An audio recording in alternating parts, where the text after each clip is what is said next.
Meanings of the Quran. Volume 7. By Allama Parwez. Translated in English by Dr. Ejaz Rasool. Audiobook made by Abid Hussain. 1 Surah Yusuf, Chapter 12, Jamal-e-Yusufi. It has been noted in Volume 3 of the Meanings of the Quran how Ibrahim came to the area of Canaan and Syria after migrating from Maluf, his place of abode. There, he established a state which prevailed during the time of the progeny of Ibrahim. His younger son, Ishaq, remained as the guardian of the state, but his elder son, Ismail, was put in position in Ejaz where the intensely demanding service of the supervision of the Kaaba was placed in his hands. Yaqub, the son of Ishaq, also remained in Canaan. But it appears that the state had shrunk in their time and become confined to the leadership of a tribe only. There is no detailed description given in the Quran about Ishaq and Yaqub. They have only been included among the category of the Anbiya, 2:136, 3:84. Yusuf, whose illuminating and eminent story becomes a cause for the adornment of these pages, was the son of Yaqub. I have recorded this account in detail in my book titled Ju-e-Nor. Whatever will now be mentioned here will mostly be quoted from this book. In connection with the story of Yusuf, two aspects appear prominently before us. One is that the details and circumstances of other Anbiya are dispersed like scattered pearls in different places in the Quran. According to the Quranic style of cross-referencing of verses, these have been selectively picked and assembled into a strand of glittering gems, whereas the story of Yusuf is narrated continuously in just one surah. The second is that the narratives of the other great and resolute Anbiya are the descriptions of those revolutions which they unleashed. In this connection, far more than these Anbiya, there is mention of the circumstances and conditions of those nations who opposed their invitation to truth and hacked and ultimately became destroyed and eliminated. The story of Yusuf is not an account of this kind of clash or revolution, it is the manifestation of this reality that by lifting him from an abode of dust, how the personal potential of an individual, the eminence of his character, and the virtue of his personality take him to the loftiest heights of the status and responsibility of being human. But this path is not a passage through the courtyard of a garden in which a man may move forward, meandering, sauntering and crooning, while enjoying the colors of spring. Instead, it is that tough path where chasms of errors are encountered at every step that test fortitude and deceive the eyes, and where if the foot slips even slightly, man falls straight into a hell of humiliation and ruin.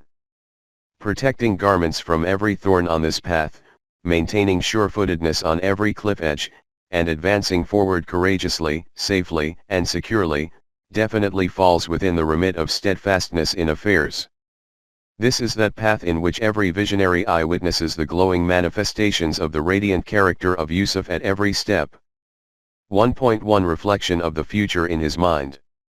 It has already been said that the birth of Yusuf took place in the family of Yaqub in the land of Palestine. People knew nothing about this child other than that he was just an ordinary shepherd. But the father's, Yaqub's, eyes which perceived reality, saw something other reflecting in the intellect of his son. He could read in clear words from the intelligence and wisdom, seriousness and perseverance bestowed by Allah on him, Yusuf, how the governess of nature was teaching him knowledge of the ways and techniques of the world and its affairs through taking care of flocks of sheep and herds of cattle. On the basis of these traits the son was becoming the star in his father's eyes, but for the other brothers this matter was smarting like a thorn in their eyes. It is from here that this story begins. But prior to this, as a prelude, a specific introduction of the Quran itself has been presented. It states, "This is a declaration of Allah, Alim and Rahim, ALR, that this is a book of a clear code of laws. We have made this Quran clear and perspicuous so that you can make full use of understanding and reasoning, so that you learn how to use your intellect, i.e. the aim of sending down the Quran is to fire up human intellect. O Rasool, by revealing this Quran on you through Wahi, we narrate the accounts of previous Anbiya and past nations through you in the best way. These are those accounts of which you were not aware before the revelation of the Quran. In these is also the story of Yusuf which is narrated now. 12:1-3. The meaning of the verses is clear, however, in verse number 2 one such great reality has appeared which we do not wish to simply move on from without discussion. It is stated, Inna anzalna Qur'anan Arabiyyan, that the style of expression of the Quran is very clear, pure, and well balanced. There is no crookedness in it, no kind of ambiguity in it. This then is the characteristic of the style of expression of the Quran.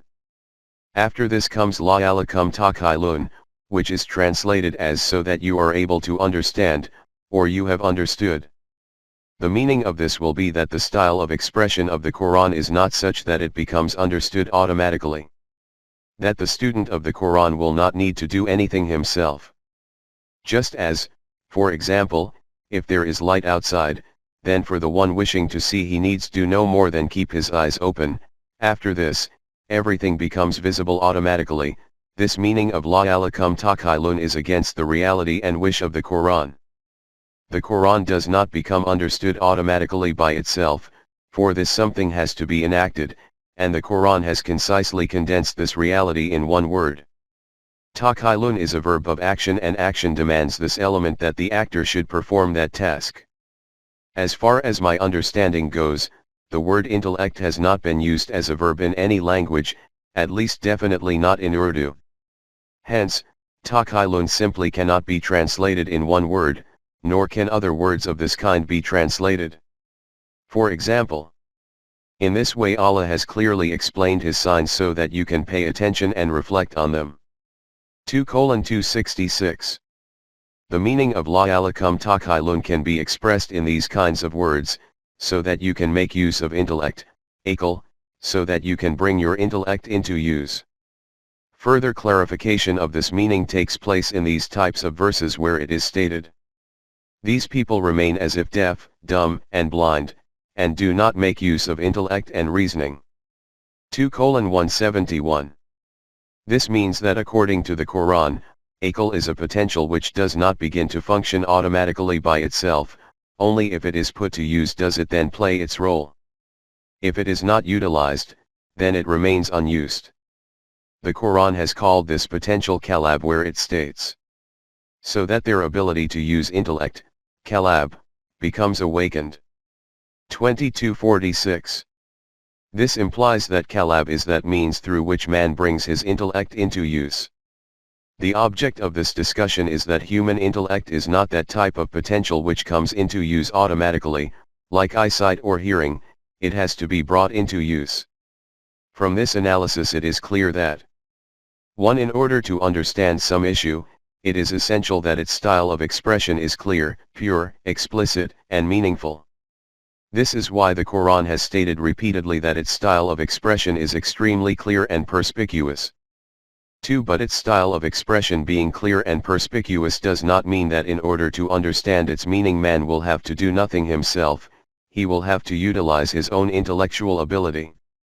For the one who does not do this, the explanation from this style of expression of the Quran will not provide him with any benefit. This is beneficial for that nation which makes use of its intellect. Thus do we explain the signs in detail to a people who use their intellect, aql.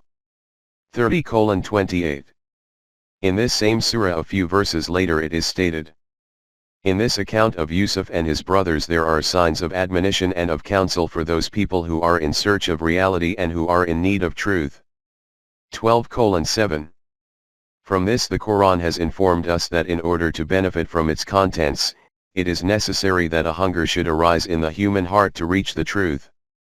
The potential of the intellect will be awakened by this, and the Quranic meanings will become comprehensible. You can gauge from this the condition of those people who spend their whole life simply reading the Quran as najira. Najira means to keep chanting the words of the Quran without understanding their meaning and explanation. How can those people benefit from the Quran who try to acquire sawab by reciting these words repeatedly in one night, which is called shabina?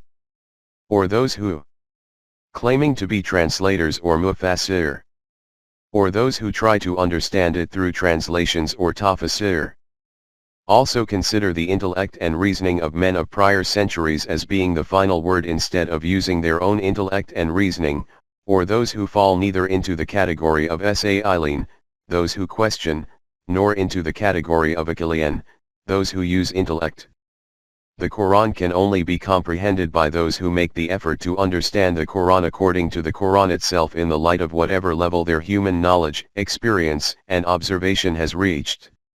For this, an advantage can be acquired from the knowledge and understanding of others, but this cannot be taken as an authority. The authority of the Quran is the Quran itself. Following this introduction, let us come to the story of Yusuf, which begins in this way. Behold, Yusuf said to his father that I have seen, in my dream, 12:100, that there are 11 stars, and the sun and the moon, and these are prostrate before me. 12:4. Hearing the dream of the son, the father, Yaqub, replied. The father told his son not to relate this dream to his brothers, who were half-brothers, 12:59, otherwise they will begin plotting some secret scheme against you. The truth is that by creating dissension among men, shaitan, emotions of jealousy and prejudice, turns brother against brother. 12:5. Just see how the jealousy of the brothers of Yusuf is described as the enmity of shaitan here. A detailed explanation about shaitan and Iblis has been given in the meanings of the Quran, Volume 2, that these are the names for the misguided emotions of man. The father emphasized this to the son, Yusuf, and together with this, also told him how bright his future appeared to be to him. He said, "From the signs I see in you of realizable potentials, it appears to me that your Rabb will select you for some great purpose and will bestow on you such wisdom and vision so that your insight could reach the root cause of matters very quickly." Ta'il al-Hadith. He will shower you with his bounties, and through you will complete his favors on the family of Yaqub, just as he did before this on your forefathers, completed his favors on Ibrahim and Ishaq.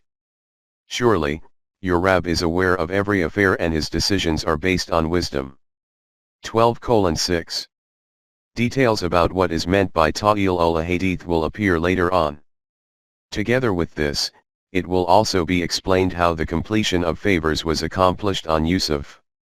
After this we are informed about what transpired to Yusuf and his brothers, but before this it is made clear that the Quran is not a book of history in which the circumstances and details from past eras are merely mentioned in the form of events. It is a code of life for human existence, and the historical evidences are presented as an explanation and support for some aspect of this code. As has been noted earlier, the Quran states, before moving forward, this reality should be fully comprehended that the aim from this story is not to describe the mutual conflict between Yusuf and his brothers. In this there are clear signs of admonition and wisdom for every one of those individuals who considers himself in need of these signs. First and foremost, Rasool and the Jamaat-e-Momineen should come to know that in the mission which they have stood up to take on, they will initially face all kinds of hardships from their own kith and kin, but ultimately the success will be theirs alone. 12:7. Due to an intensity of jealousy and resentment, the brothers of Yusuf formulated the scheme that somehow or other this thorn needs to be removed. The brothers of Yusuf used to say to each other that it is a strange thing that our father, as compared to us, loves Yusuf and his real brother more, though we are a greater number, and as a consequence of this we also have more power. Surely in this matter our father is committing a big error of judgment. 12:8. So they held a mutual consultation that the solution for this problem is that Yusuf should be killed or flung at a far-off place, so that after that our father's whole attention remains directed towards us and all our affairs are put to rights. Salihin. 12:9. The word Salihin at the end of the verse merits attention. Amongst us the translation of Salihin is viewed as being the pious people of Allah, and A'mal-e-Salha as being righteous deeds. If this is taken to be the meaning of this verse, that they said that Yusuf should be separated from the father so that after this the full attention of the father remains focused towards us, and in this way we become honorable people, then this does not make sense. What they had stated was that the current situation is such that the full attention of the father remains focused on Yusuf, because of which our affairs remain unsettled. If this hurdle is removed, then our circumstances will improve. Sulah, Islah, Salha etc. mean the betterment and rectification of circumstances. The meaning of Amali Salha is those deeds and such a system in which both the human self becomes reformed, and harmony and balance are created within society. The Islah of both the individual and society ensues. Details of this have been covered in the meanings of the Quran, Volume 1. It is mentioned in the Torah that one among the brothers, Rabban, said, "Do not kill Yusuf, throw him into some blind well." It is stated in the Quran. One of them said, "Do not kill Yusuf. If you must do something against him, then throw him in the depths of a blind well. Some caravan passing by will take him out, and in this way your objective will be achieved."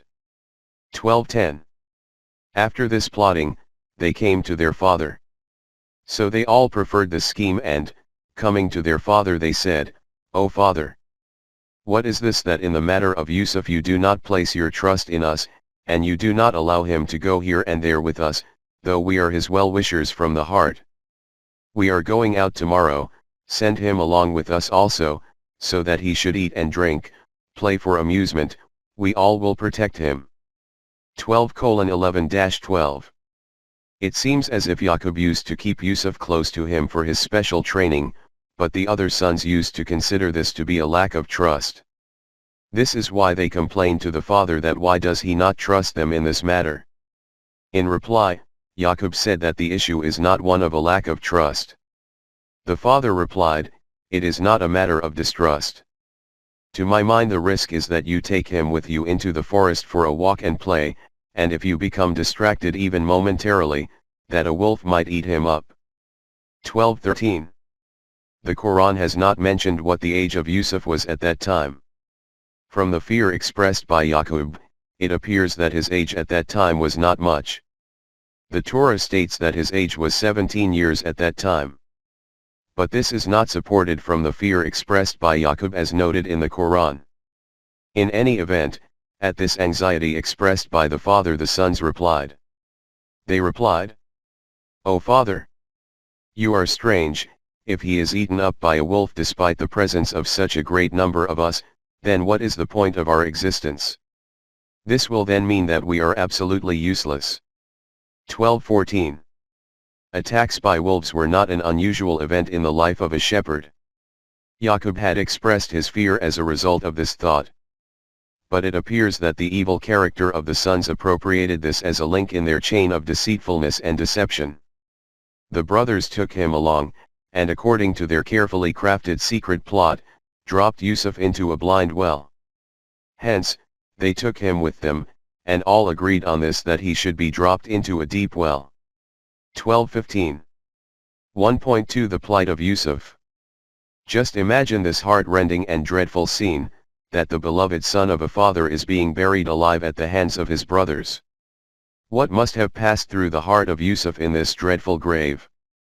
But at the same time that they were cutting Yusuf off, in their view, from all the means and resources of the world, the true master of these resources and of consequences, immediately sent a wahi, stating not to grieve. At precisely that time when they were throwing Yusuf into the well, we informed him via wahi, "Do not grieve, that you will remain safe and secure, and after this such a day will come, that you will tell them what they did with you, and they will not be able to understand, how you survived and reached this stature." 12:90. 12:15. 1.3 Return of the brothers. These stony heart embodiments of perfidy and deceitfulness arrived back home towards evening, but with a strange excuse concocted. After throwing Yusuf into the well, they came weeping to their father late at night and said, "O father! We went to the forest and made Yusuf sit with the gear, and we became engrossed in competing in races to see who wins. In the meantime a wolf came and tore Yusuf to pieces and ate him up. We know that no matter how truthful we are, you will not believe what we say, but the incident occurred just as we have explained it to you." 12:16-17. Cast another glance at the last part of the verse. And then see how the thudding heartbeats of the guilty consciences of the brothers of Yusuf are bursting out from under the fluttering veils of deceit and deception, no matter how truthful we may be. You will, however, never believe us. But such an illustration of the impulsiveness of the imperceptible state of the subconscious mind is a characteristic of the style of expression of the Quran. They began to falsely weep and wail, and together with this also brought with them the tunic of Yusuf stained with fake blood stains so that this could be presented as evidence to fulfill this plot of theirs. And they had also brought with them the tunic of Yusuf which they had stained with fake blood. 12:18. From their point of view they had not left any stone unturned in this deception, but for the piercing vision of the one possessing wisdom, there was no difficulty in differentiating between these kinds of lies and the truth. Yaqub replied, "Why are you inventing all these tales? This whole episode is nothing more than a deception of your own selves." After hearing this story and seeing the shirt, the father said that a wolf has definitely not eaten Yusuf. This is all just a tale hatched by you which your deceptive selves have made seem alluring to you, that this plot will be very successful.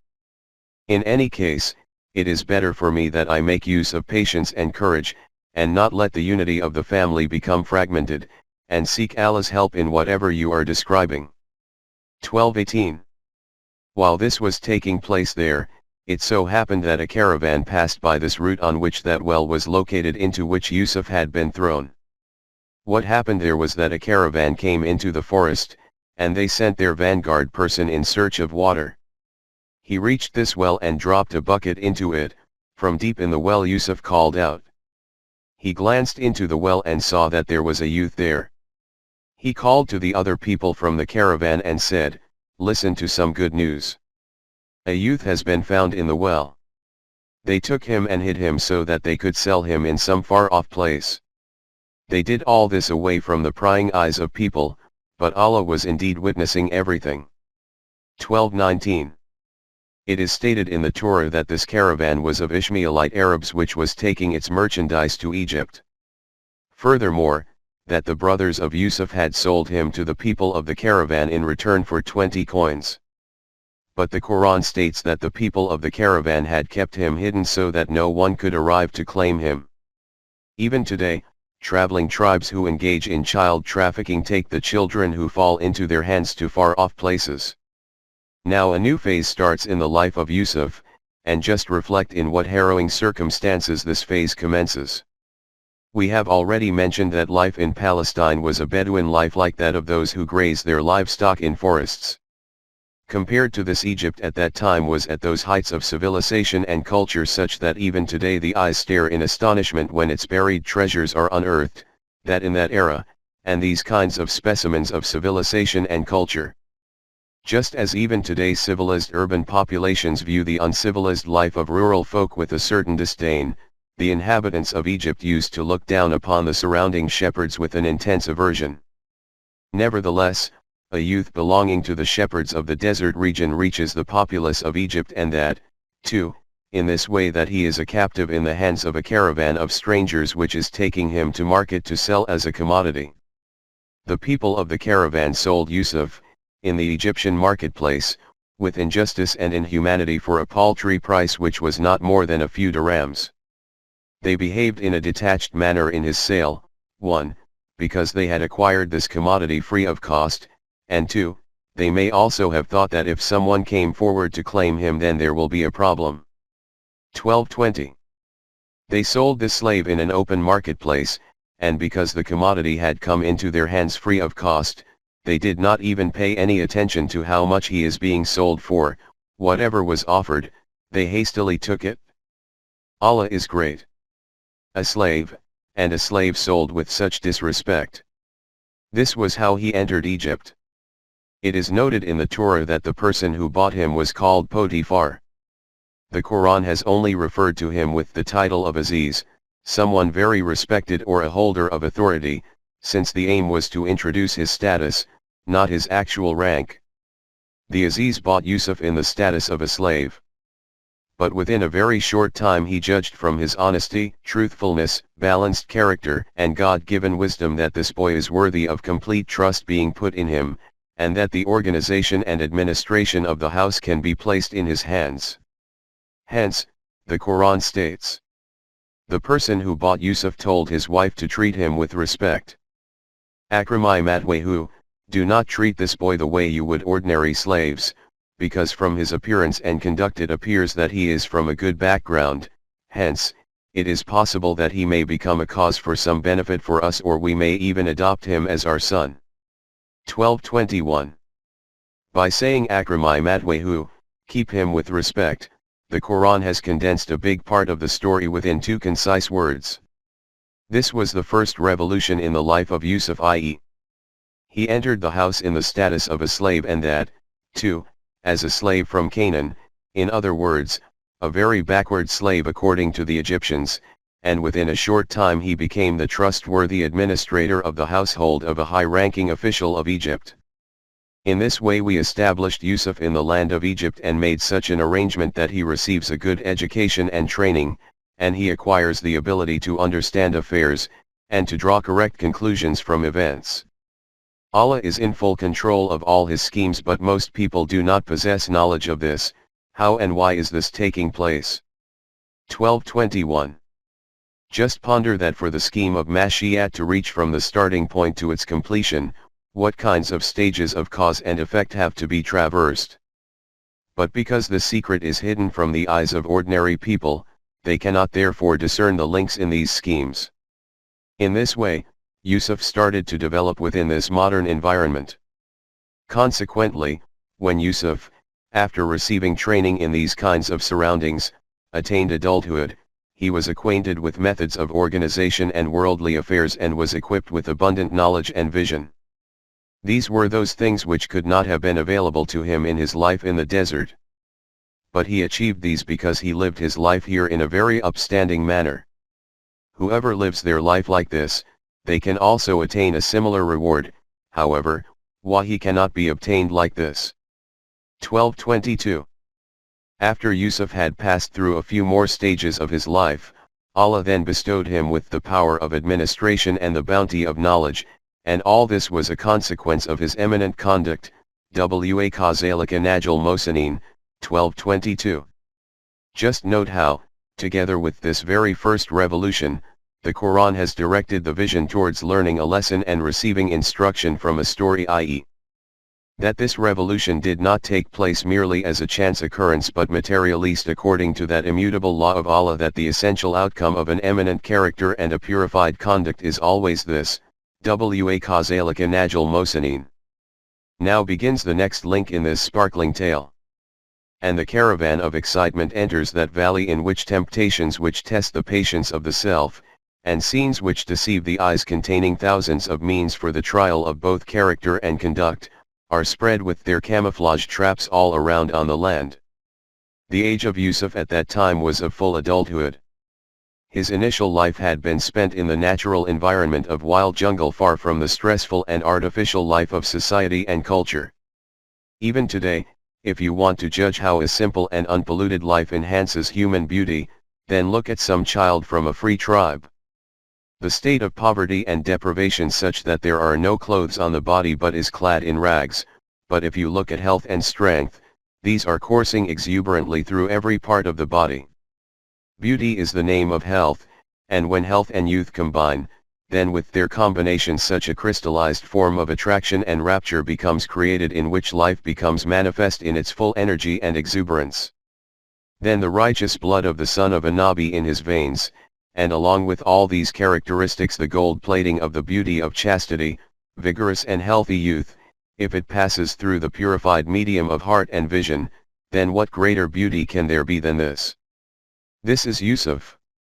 And on the other side is the wife of Aziz, the creation of the permissiveness of the civilization and culture, the product of an environment of luxury and prosperity, beauty glittering with the adornments of wealth. So much so, that there is all the wherewithal of attraction and allurement on both sides. But on the one side the emotions of the self are in full command, and on the other side the sovereignty of the limits of Allah on the inclinations of the self. The consequence was that Yusuf never had even a passing thought in that direction. But the fire in the heart of the wife of Aziz kept simmering like a silent flame, until one day frenzied passion acquired the form of an unchecked blaze. Yusuf was inside the room, and that full embodiment of turbulent wantonness arrived there with thousands of charged passions in her heart and mind.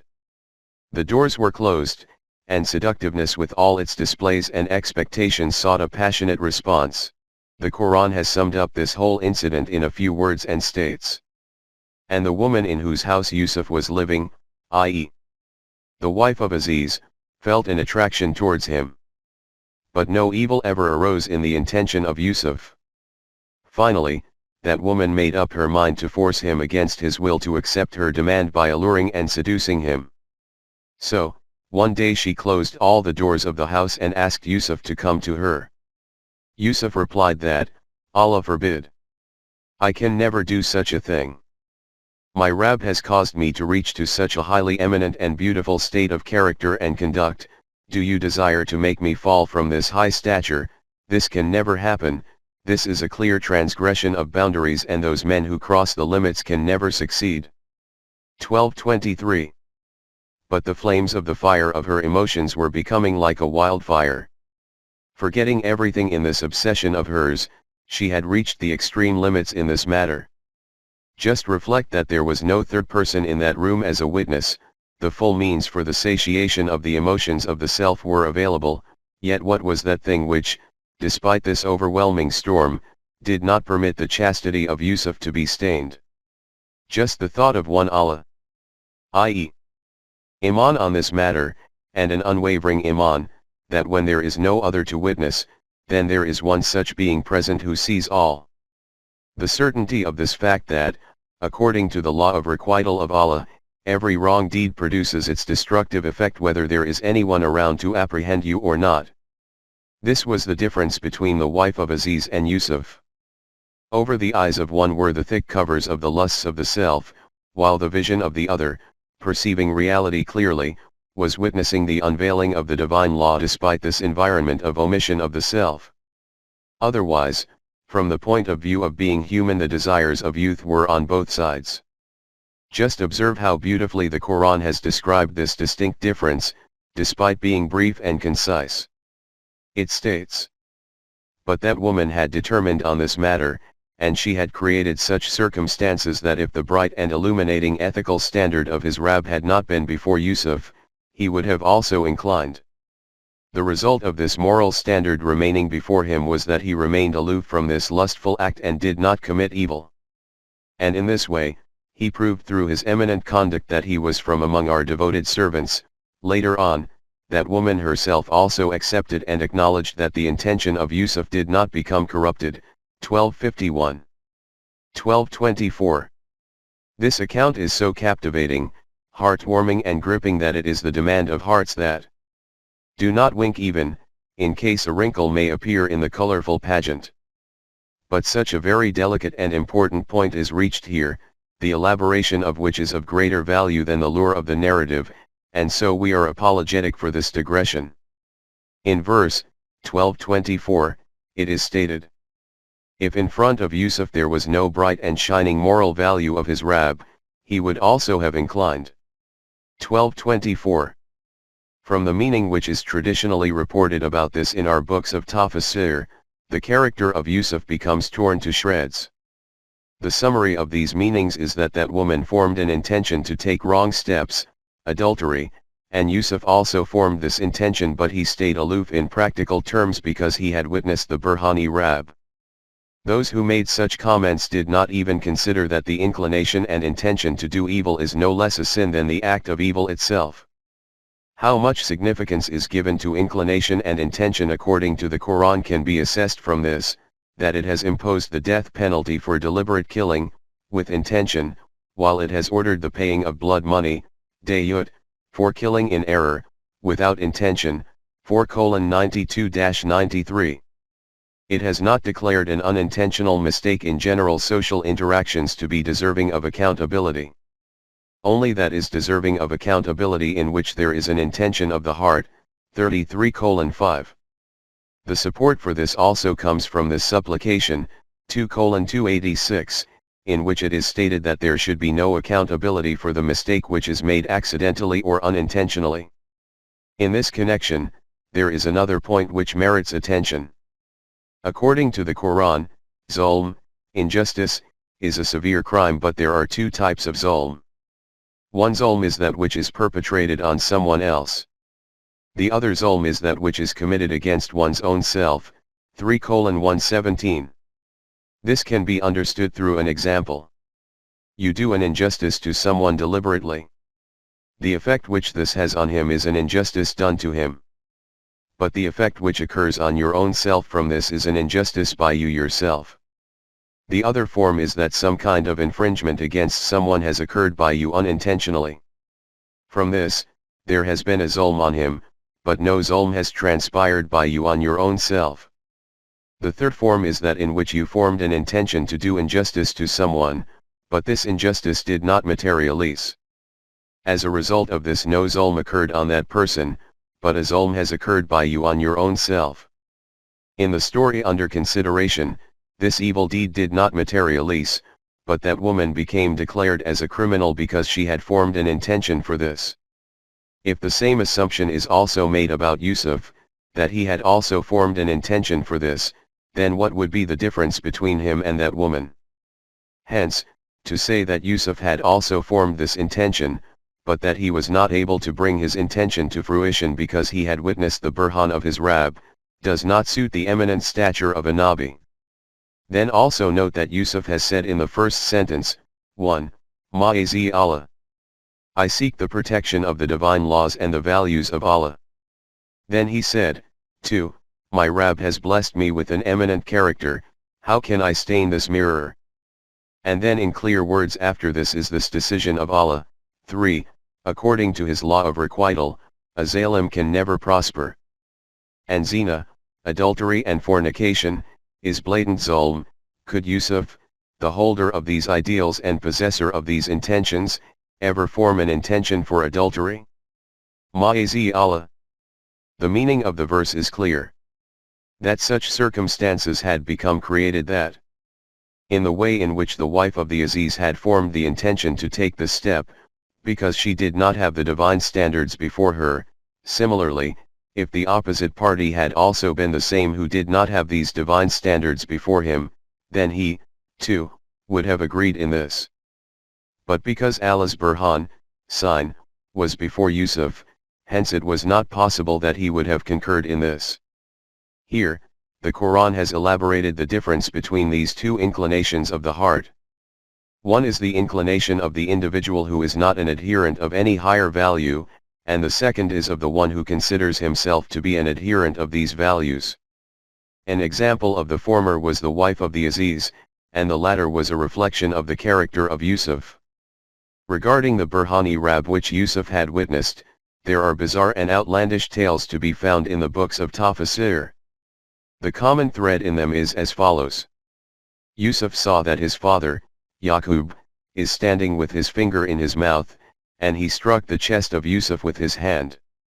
Allah has called his code of values and laws, the Quran, as Burhan from your Rabb, 4:174, hence every command of Allah, his every law, every standard of his is divine Burhan.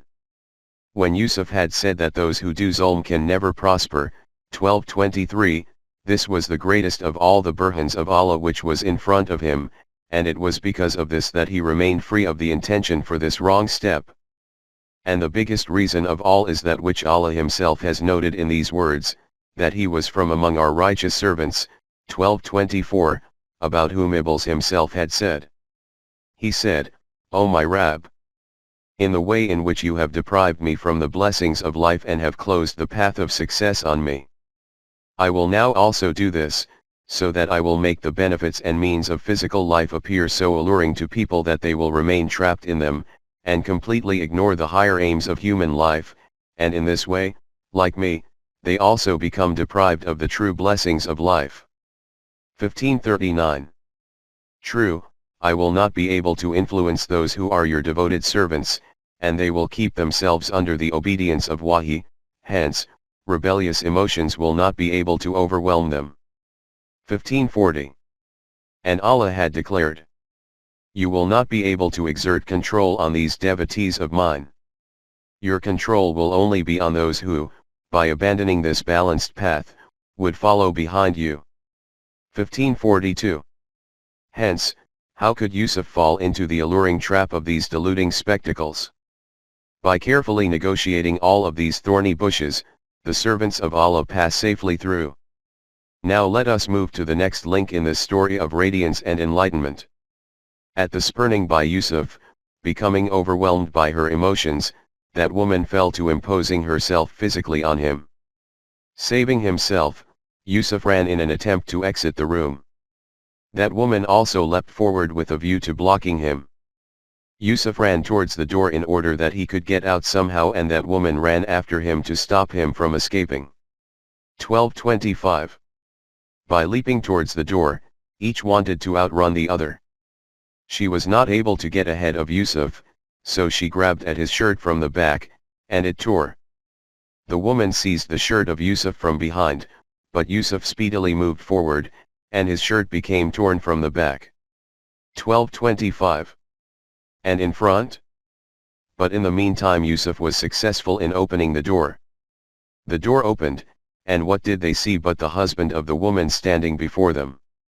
And both of them saw that the husband of the woman was standing outside the door. 1225. This unexpected occurrence changed the direction of the emotional state of the heart of the wife of the Aziz. In any event, she was purely a slave to her lust. She immediately stooped to that most vile tactic which is a trait of those who possess this kind of character. In an instant that woman made up a story, and without hesitating, said to her husband, "What should be the punishment for the individual who forms an intention to rape your wife? Should not his punishment be to send him to prison? Or maybe he should be given an even more severe punishment than this." 1225. Yusuf replied. On hearing this, Yusuf said, "She is telling a lie. She herself did all this through trickery and deception, and she kept on pressing me that I should commit this wrong act, but I have escaped by fleeing from her." 1226. 1.4 Witness from within the family. She is accusing him of being the culprit, and he is not only denying the accusation of crime, but instead declares her as being the offender. There was no third person in the room. Who could Yusuf have produced as a witness of his innocence? But when the matter proceeded further, a wise and astute man from the family of the woman herself said that when no other witness can be obtained, then we should look at the circumstantial evidence. When the matter advanced a bit further, an acceptable person from the family of the woman herself gave this decision that if the shirt of Yusuf is torn from the front, then this woman is truthful, and Yusuf is a liar, and if the shirt is torn from the back, then this woman is a liar, and Yusuf is truthful. 12:26-27. He established a principle which was indeed decisive. When the Aziz checked, the shirt of Yusuf was torn from the back, from which it became clearly evident that he had been trying to run away and his wife was trying to prevent him by seizing him from behind. Therefore, when the shirt was examined, it was torn at the back. From this it became clear that Yusuf is truthful, and the woman is a liar. At this, the husband of the woman said, to his wife, "It is a snare of you women. Truly, mighty is your snare." Inakida Kuna Azim 56. 1228. Ponder on these words in the verse, Inakida Kuna Azim, truly mighty is your snare. It is apparent what the common perception of women was in the civilization and culture of that era. It should be made clear that this was the statement of the Aziz of Egypt. Some simple-minded people present this sentence as divine evidence in support of the artfulness and duplicity of the female gender. I.e., they say, "Sir, women happen to be sacks of deceit and deception, see what it states in the Quran about them, Inakida Kuna Azim 1.5 Inakida Kuna Azim. But the Quranic message is free from such accusations. According to it, neither is man a model of honesty and righteousness merely by virtue of being a man, and nor is woman merely by being a woman, a figure of deceitfulness and artifice. The potential for honesty and trustworthiness, duplicity and deception, exists in both of them, and both are worthy of respect or deserving of condemnation according to their deeds. Let us pause for a moment here. For the proof of a crime, eyewitnesses are usually required, but in the system of justice another evidence also merits significance, and that evidence is incidental or circumstantial evidence, i.e., reaching some conclusion by observing and studying the circumstances and conditions of the incident site. In modern times the study of these details has acquired scientific importance. It also includes physical investigation and inquiry, e.g., a blood test from the victim, the injury, and the mutual connection between the weapon used for causing the injury, etc. These evidences are generally considered as specialties of modern times or of a civilized era, but it is surprising to see from this statement of the Quran that even in those ancient times such importance was given to circumstantial evidence. In the case of the witness mentioned here, he proved through circumstantial evidence that the criminal is the woman, and not Yusuf. Although the Quran has not itself presented this method of proving the crime, however, from the manner in which it has described it, it is clear that this has its support. If it had not been in favor of this, then it would have stated that this technique cannot be declared as being acceptable for proof of a crime. In any case, circumstantial evidence is of great importance in the investigation of crimes and regarding the conclusion. But in the laws which have been implemented in Pakistan, and are being implemented, a very different technique has been adopted for proving a crime. In connection with the crime of zina, adultery and fornication, see the meanings of the Quran, Volume 4. It has been said in this that for the proof of this crime, it is essential that 4 witnesses provide evidence that they witnessed the act of penetration with their own eyes.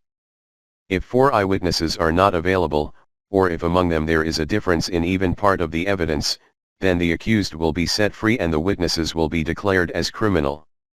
It is stated in the famous and authoritative book, Fatwa al-Amjiri, of Fiqh Hanafi, that if 3 witnesses gave an eyewitness account, and the 4th witness also supported them but said that he saw the accused man and woman under a quilt, then as a result of this, punishment, had, will not be meted out to the accused, and the first 3 witnesses will be declared as criminals of false accusation, and they will each be given 80 lashes. At the time of implementation of these laws, Taqi-Islam recorded a detailed discussion of these and stated that these are impossible to implement. According to these laws, no crime can be proved against any accused. But in this era, who is ready to listen to the voice of the Quran? After that, the President of Pakistan himself, General Muhammad Zia-ul-Haq, declared that according to the kind of evidence which has been declared as a condition, the crime simply cannot be proven. These laws, Hadud Ordinance, were implemented in February 1979. A few days later, he gave an interview to a television team from CBS, USA. The interviewer objected that these laws are very barbaric. In reply to this, the president said, "This is correct, but I will clarify it.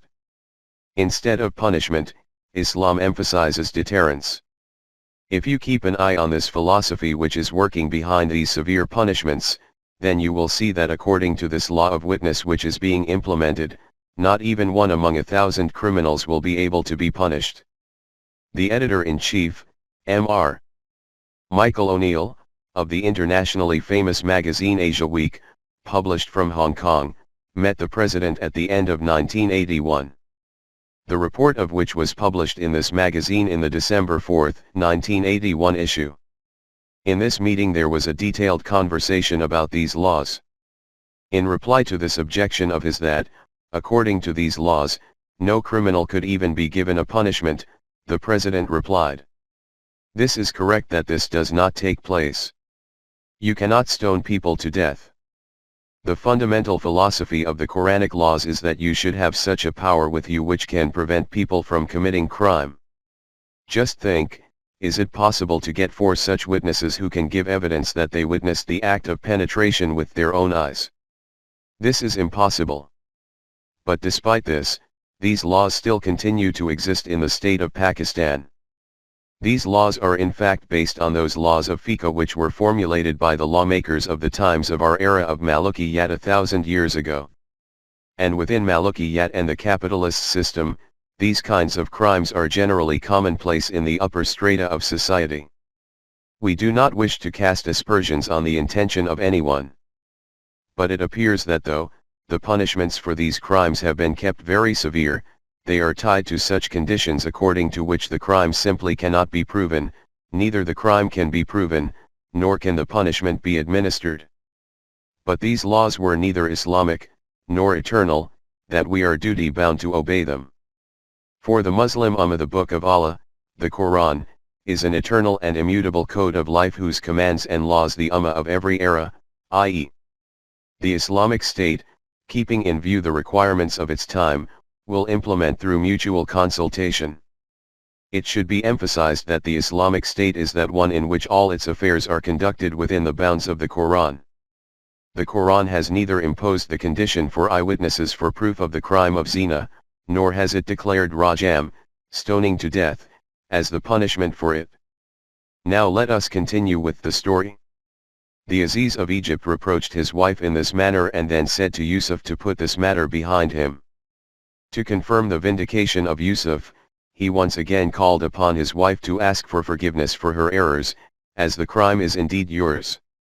So it is stated in the next verse. He said to Yusuf, overlook this matter, bury it in the ground. Women are like that, what can be done?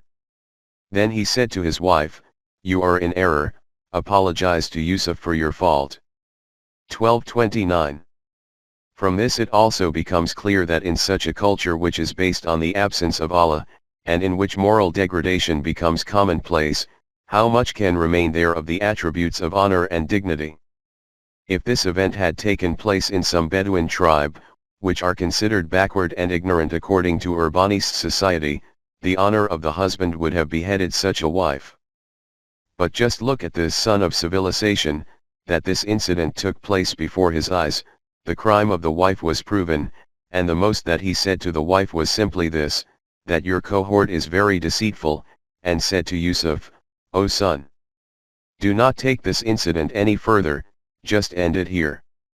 This was not just the outcome of the ancient Egyptian civilization 4,000 years ago. In every one of those civilizations which is not raised on the foundations of the boundaries defined by Allah, honor and chastity are considered to be the remit of backward peoples. In this, the outlook of both men and women becomes this. The fact is that integrity is produced through discipline of the self, while under the rule of civilization Allah is rejected for this very reason, so that no restrictions are imposed on the desires of the self. 1.6 The meeting of ladies. After this, the Quran has described the next link in this story. When this incident became known widely, then mutual whisperings started among the ladies of the town. They said that the wife of Aziz has tried to lure and seduce her slave, she is mad for his love. But the technique she adopted for this was wrong, the outcome of which was that her aim was not achieved. The slave was declared innocent and she was declared a criminal. She should have done it not like that, but like this, so that either she could have achieved her aim, or the slave could have been declared a criminal. 1230. When the wife of Aziz heard their suggestion, she said that this should also be tested, and she, secretly, invited them to a dinner. She laid the table for them and placed the knives, cutlery etc., before them. Then she called for Yusuf. So they tried doing all that for which this whole arrangement was made, but no trick of theirs worked. At this, they became convinced of the strength of character of Yusuf. And they exclaimed, Allah be praised. He is not a human being, he is truly some angel worthy of respect. Now they came to the second part of their scheme, so that if the aim is not achieved then Yusuf becomes declared as a criminal. For this they wounded their hands. This was their great trick. 1250. 1231. Note that the Quran has used the words kata yad, cutting of hand, here. The meaning of this is not that they had severed their hands from their wrists, the meaning is either merely to halt the hand or of wounding the hands. From this the meaning becomes clear where the Quran has used the words kata yud for the punishment of a thief. See the meanings of the Quran, Volume 4. Another point is also worthy of attention. Whatever happened in this assembly, Yusuf has termed it as a kaid, trick, subterfuge, of these women, 1233, 1250. And he prayed to his Rabb to provide him with the strength to confront their tricks, 1233. From this it also appears that these women were trying to lure Yusuf towards themselves as well. This is also supported from this that when the king investigated this matter, he had said to these women, i.e., not solely to the wife of Aziz but also to the other women. Consequently, the king himself had this case investigated, and said to these women to speak truthfully that when you desired to turn Yusuf away from his intent, what incident took place at that time? They replied that by Allah, we did not see anything relating to evil in Yusuf, he was completely innocent. 1251. From these testimonies it is clear that not only the wife of the Aziz, but the other women of the society also tried to attract Yusuf towards themselves. Hence it is possible that in this assembly, by the injuring of their hands due to becoming flustered and awestruck at Yusuf's beauty is only an act of theirs from which the objective may be to display their own amorousness. This is because psychologically this is a very effective tactic that someone's beauty should be flattered so highly, and that they should be made conscious of the fact that even the greatest of people lose control of their senses and awareness on seeing them. After this it is stated, the wife of Aziz challenged her friends, well, you too have tested him and seen. This is that slave about whom you were taunting me, that I could not even entice a slave to acquiesce. I tried everything to turn him from his intent, but nothing had any effect on him. 1232. 1.7 The sentiment of revenge. After this, that woman became vindictive and she brazenly declared, even now if he does not obey my wish then I will definitely have him imprisoned. And he will have to suffer humiliation and disgrace, because now, as a result of your trick, there is solid evidence to prove a crime against him, that he laid a hand on you too, and in defending yourselves your hands were injured. 1232. Just envisage this scene, that there is a procedure in the world whereby people are handed over to the confinement of prisons because they could not keep their emotions in check and laid their hand on the honor of someone. Here, the matter is different. Yusuf is being threatened with imprisonment because why did he maintain control over his emotions? This was a new challenge. The comfortable life of a palace, respect and status, wealth and glamour, and in contrast to this, the wretchedness of a dungeon. Yusuf had the choice to select whichever one he wished from these two options. Without hesitation, he declared with the full force of iman and certitude. By now Yusuf had clearly seen what the intentions of these women were. So he decided that he will bear the difficulties of confinement in a prison but will not allow the staining of his character. He said to his Rabb that the thing to which they invite me, compared to this I prefer to go to prison. O Allah! Help me and give me strength so that I remain steadfast. This is because if this does not happen, and I become trapped by their deceit and become agreeable towards them, then this will be a great digression from truth. 1233. The gaze of the women only witnessed the beautiful appearance of Yusuf, but for eyes which have depth of vision, the radiance of the beauty of his character far exceeded the beauty of his appearance. Here, see once again that Yusuf had stated that prison is indeed far better than that to which these women invite me. From this that point also becomes affirmed to which we have referred about the assembly for dinner, i.e. that the arrangements for this whole assembly were for this purpose, that the women should entice Yusuf towards themselves. And for the achievement of this aim they employed all kinds of trickeries, one of which was the ruse of the cutting of hands. The moment this sincere devotee of Allah called upon his Rabb, from the other side his Rabb responded. Hence his Rabb blessed his prayer with acceptance. Consequently their trick could not work, and they failed in their attempt to lure him towards themselves. Surely, Allah is all-hearing and all-knowing. 1234. 1.8 Imprisonment and confinement without crime. When the wife of the Aziz of Egypt saw that her threat also remained futile, she decided to make the threat materialise, and following consultation with her female confidants, fabricated some tale due to which the Aziz and his associates found it appropriate to imprison Yusuf for a period of time. After having failed in this way, these women launched a false case against Yusuf. The judges saw from various aspects that Yusuf is innocent, but despite this they considered it befitting that Yusuf should be apportioned the punishment of imprisonment for a period of time. In this kind of society the prerogatives of the elite faction are of this kind. Consequently, Yusuf was made to enter the prison. 1235. Before proceeding, cast another eye on this aspect of the journey. The Aziz of Egypt had seen how his wife was inclined towards Yusuf, but despite this he could not remove Yusuf from the palaces. This is because his wife would never allow this, nor he could stop his wife from her malign aims. This is all because in this kind of superficial civilization, compared to a woman, the condition of hapless man becomes reduced to this. And this was not the condition of the Aziz alone, other members of the elite were no different, because the psyche of their women has also been exposed before us, i.e., the general cultural condition of this society had become like this. And then observe to what extent a woman who is spurned in love goes in her desire for vengeance. And thirdly, how a man having become helpless in the hands of women, strangles the throat of his conscience. Aziz and the members of his household had witnessed the signs of Yusuf's truthfulness and chastity of his self, and they knew who was at fault.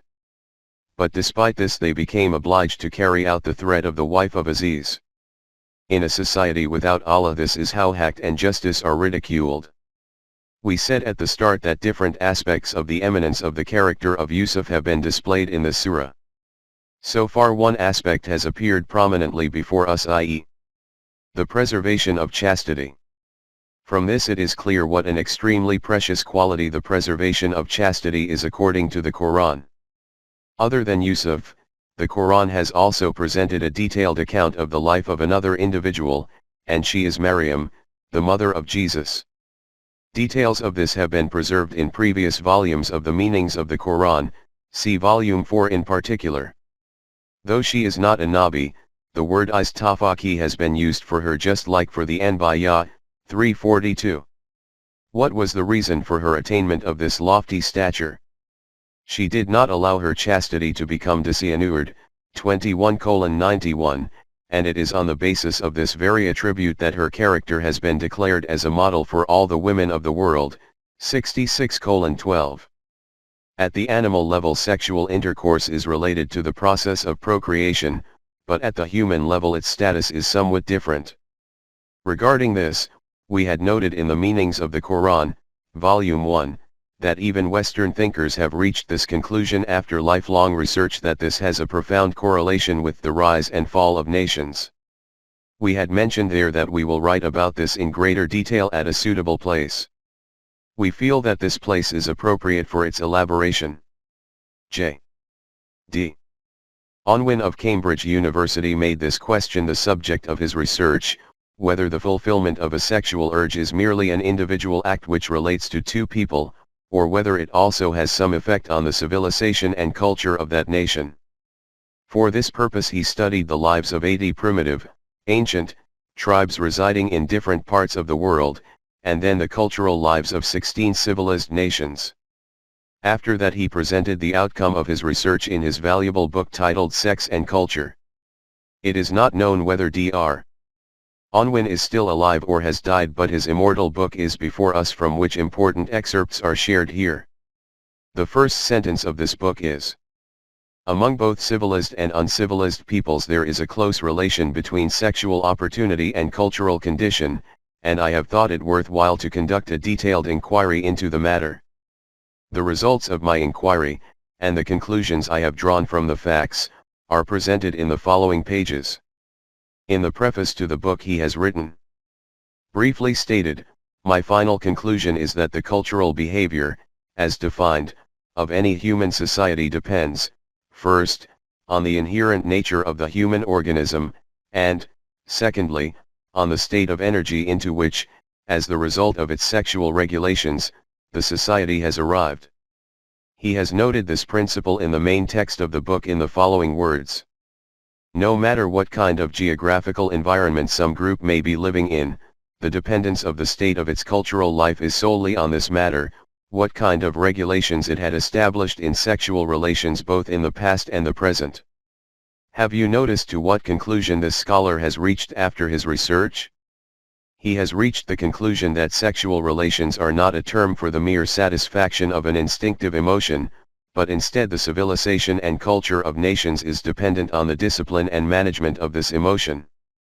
So much so, that Dr. Unwin even writes, if you look at the history of some nation, you see that at some point in time its cultural level had risen or fallen, and it will be found through research that this nation had implemented a change in the regulation of its sexual relations, the consequence of which was the elevation or decline in the cultural status. Further on, he writes that the effects of a change in the regulation of sexual relations manifest after 3 generations, in other words, in approximately 100 years. Thus, if a cultural change occurs in some nation, i.e., it gains cultural ascendancy in the world or suffers a decline, then for the causes of this rise and fall we should look at what kinds of changes this nation had made in the regulations of its sexual relations 100 years previously. Whatever those kinds of changes are, the same kinds of consequences will be established. 1.9 Compulsory celibacy. First of all, consider the life of celibacy, and the ideology of monasticism influenced by it, which Christianity declares as the first condition for spiritual evolution. Dr. Unwin's analysis about this is: the effects of compulsory celibacy are devastating on human culture. The meaning of compulsory celibacy is that it should become included in human beliefs or social norms that a life of celibacy is a cause for eminence and holiness. And in this way compel people mentally that they should live their life as celibates, just as in Christianity nuns are compelled to live this kind of life. In the doctrine of Christianity or monasticism, where it is said that only a life of celibacy is a cause for human dignity, it is, on the other hand, generally stated nowadays that in connection with the satisfaction of sexual urges, if any kind of restriction is imposed, then this has a very detrimental influence on human nerves and dangerous kinds of diseases take birth from this. Dr. Unwin's analysis is that this belief is wrong. Neurological disorders are not created as a result of imposing restrictions on sexual urges. In fact, this actually occurs by leaving these unrestricted. Further on he writes that nations which leave their men and women free to fulfill their sexual urges in whatever way they like, the energies of intellect and action in them become depleted. So it was that the Romans did the same. They used to satisfy their sexual urges like animals without any restriction, the outcome of which was that they were left with no energy to perform other tasks. Dr. Freud, a renowned psychologist of our time, states the reason for this. When some restrictions are placed on sexual urges, these turn their direction to another direction which is called sublimation, and that is why the excess energy of people having turned away from sexual aspects directs itself towards those aspects which are culturally extremely valuable. Contrary to this, what is the end of the nation which leaves the satisfaction of sexual desires unchecked? About this Dr.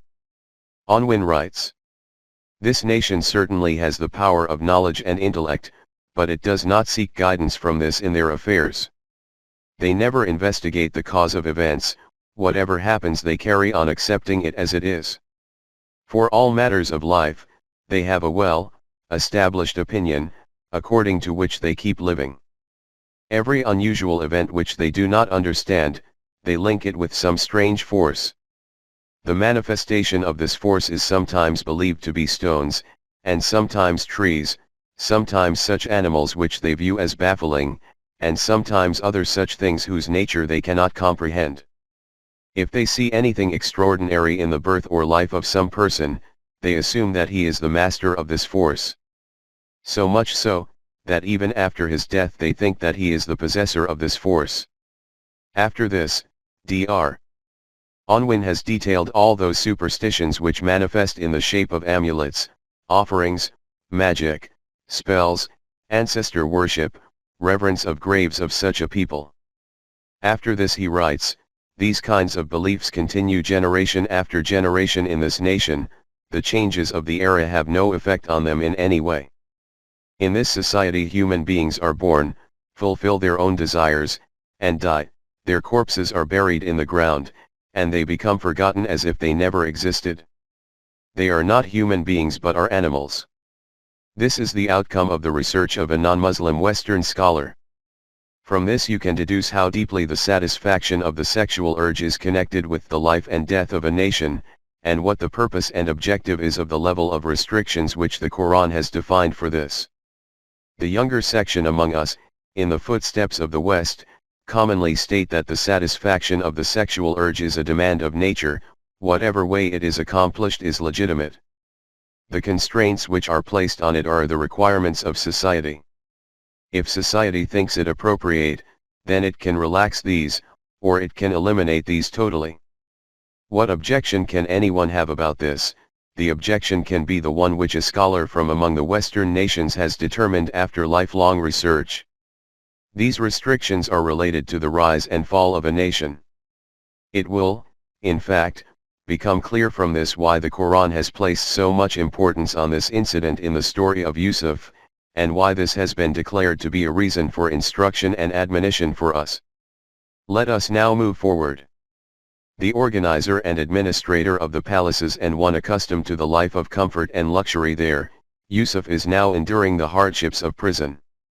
And for this crime, that on the occasion of the means and opportunities for provocation of the emotions, why did he follow the supreme ethical value which was defined by Allah?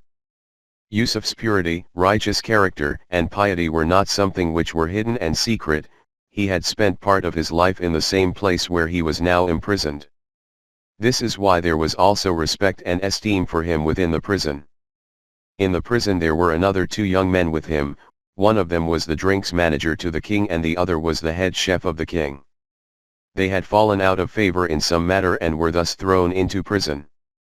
1.10 Dreams of the companions in the prison. One night they visualized dreams, and because the wisdom and maturity of Yusuf was already well known, they went to him to determine the interpretation of their dreams. Together with Yusuf, 2 other young men also arrived in the prison. One day, one of them said that I have seen in a dream that I am pressing grapes to make wine. The other one said that I see that I am carrying bread on my head and birds are eating it, by pecking at it. Tell us, what is the meaning and conclusion of this, because you appear to be a very wise and righteous man. 1236. From whatever Yusuf was seeing and hearing about these prisoners in the prison, it was not at all difficult to evaluate their dreams. Hence, he considered this to be a useful opportunity.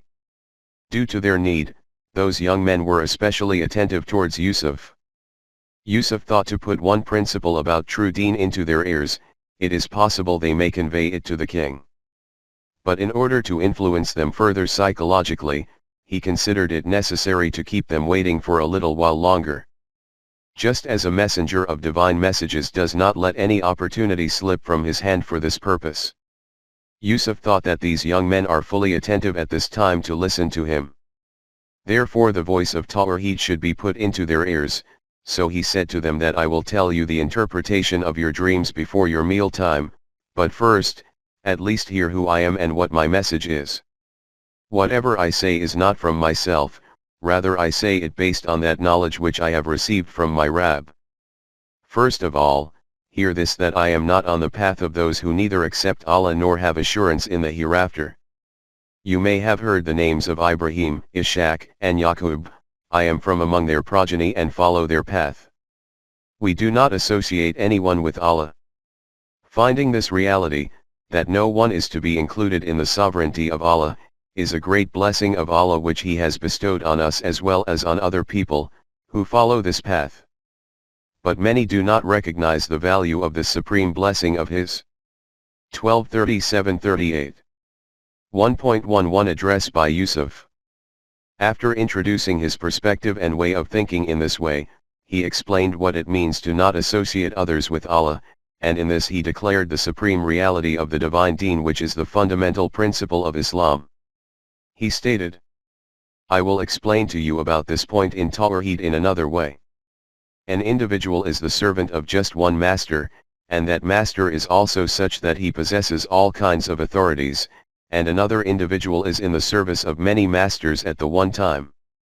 You tell me, whose life will be lived better? It is obvious that the life of the individual who is the servant of one master who continues to fulfill all of his needs will be better. 1239. Indeed, this is the very condition of those who adopt obedience to one Allah, and in contrast to them is that of those who accept different masters as their God. You people bow down before different gods. Have you ever paid attention to the reality and truth of these gods? It is merely that these are a few names which you and your forefathers have given, otherwise they possess no reality and status of their own. You are told that these represent Allah. This is also false. Allah has sent no seal of approval for them, that He has given them some authority. Remember, Allah is the sole possessor of power and authority. Other than Him no one has the right to govern. His command is that do not adopt the authority and obedience of anyone else. This is the established and balanced map for life, but most people do not know this truth. 1240. What is Islam? The practical summary of these concise sentences from the address by Yusuf. We can say that the whole of the Quran is an explication of this summary.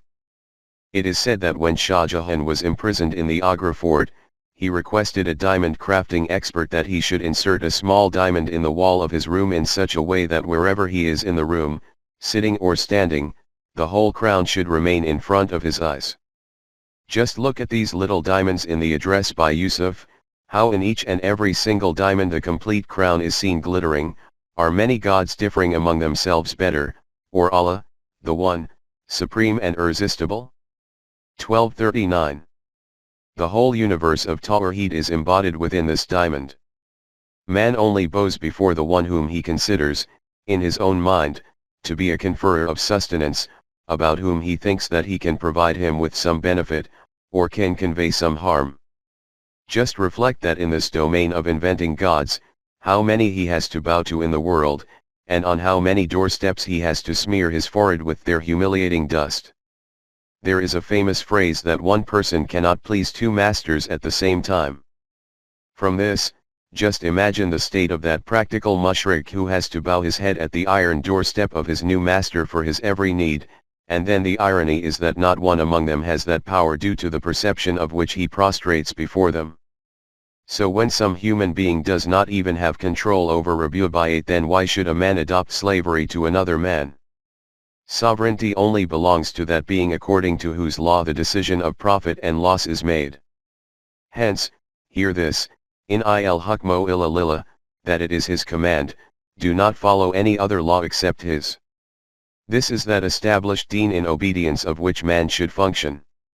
So much has been written in previous volumes on shirk and tawheed, the rule of Allah, obedience, Islamic state, the Quranic system of government, that there is no need felt for any further expansion on this. From these volumes the explanations of the address of Yusuf will radiate in their full glory. After this sermon Yusuf said to them, now hear the interpretation of your dreams.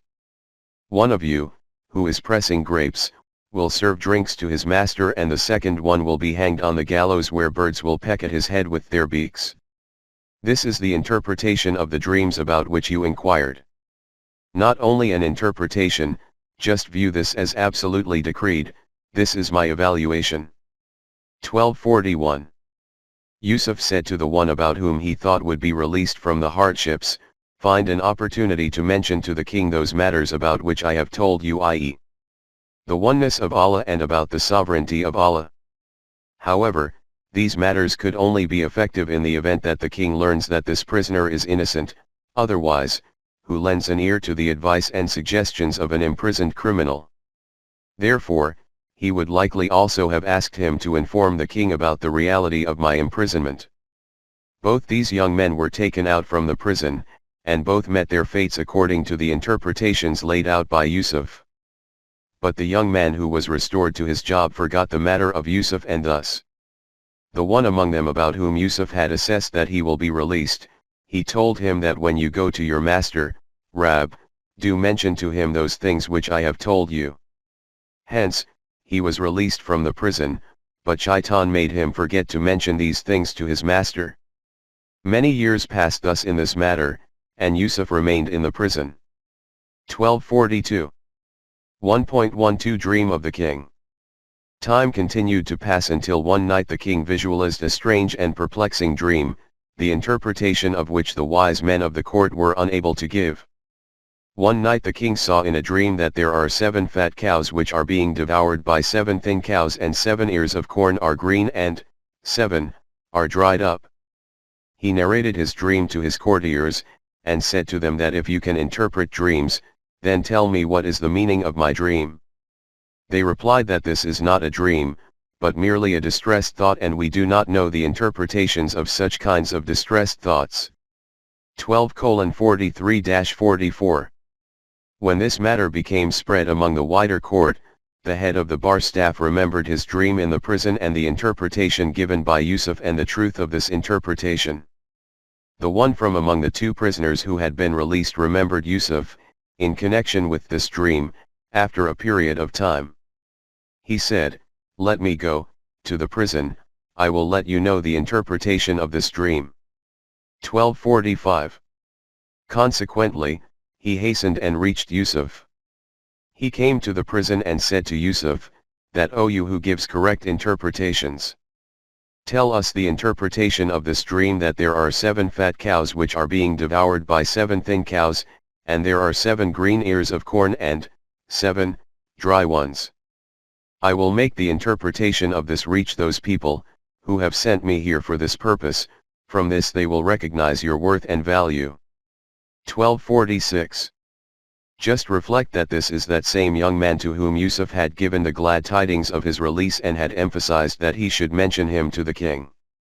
But not only did he forget to mention him to the king, he did not even return to him to express his gratitude, and now when he was in need, then he remembered Yusuf. If it had been an ordinary human being, then first of all he would have complained about all these matters, and due to the importance of the matter before him would have said, "Why should I tell you the interpretation of this? If the king needs to know, then he should take me out of here, I will tell him myself." But then this is the essential difference in the profound insight and magnanimity of the devoted men of Allah and an ordinary individual.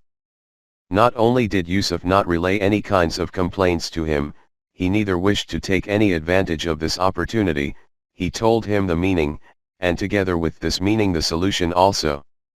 Yusuf, without saying a word of complaint that you did not fulfill your promise, said to him, "That I will tell you the interpretation of this dream and also that solution through which your country will be saved from the impending devastation.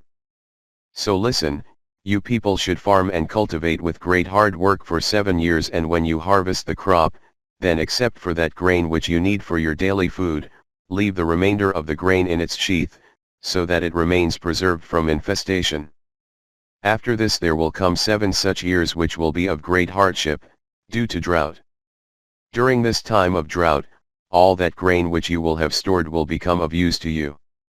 You must save a certain amount from this, which can be used for seeding, because in the following year there will be abundant rain, plentiful grain will be produced, and also grapes, whose juice people will press."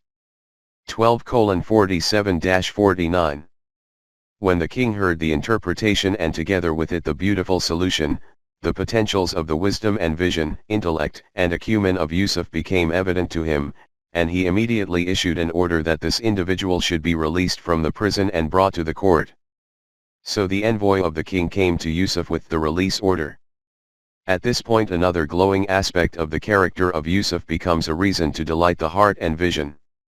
Until the Quran informs us, you cannot even imagine what reply he would have given to the envoy. Because after this, what reply could there possibly be? The presumption can only be that Yusuf will have viewed it to be a blessing to be released from the prison and its hardships, and would have immediately gone with him to the court of the king. 1.13 Another glimpse of the character of Yusuf. Every person would have done the same thing at this opportune moment, but the one in whose self such a degree of awakening and in whose character so much loftiness has been created will not do this. Instead, he will do something different from this. Yusuf replied that, "Thank you to the king for his attention. But I do not want to come out of the prison based on the charitable mercy of someone. Go and tell the king to first investigate my case, and when it is proven that I am innocent, then he can send the order for my release. My aim is not to relieve myself of the hardships of imprisonment and confinement, but is to prove my innocence." When that person communicated this interpretation and solution to the king, he was taken aback and, he ordered that this prisoner be brought to him, who has given this interpretation and solution. When the envoy of the king came to Yusuf and told him to come out of the prison, Yusuf said, "I do not wish to leave the prison in this way on the basis of charitable mercy. Go to your master and say to him, that he should first of all have my case investigated from the beginning, so that, this should be made clear what were the circumstances of the cutting of hands by the women, and how great a snare it was which was used to entrap me.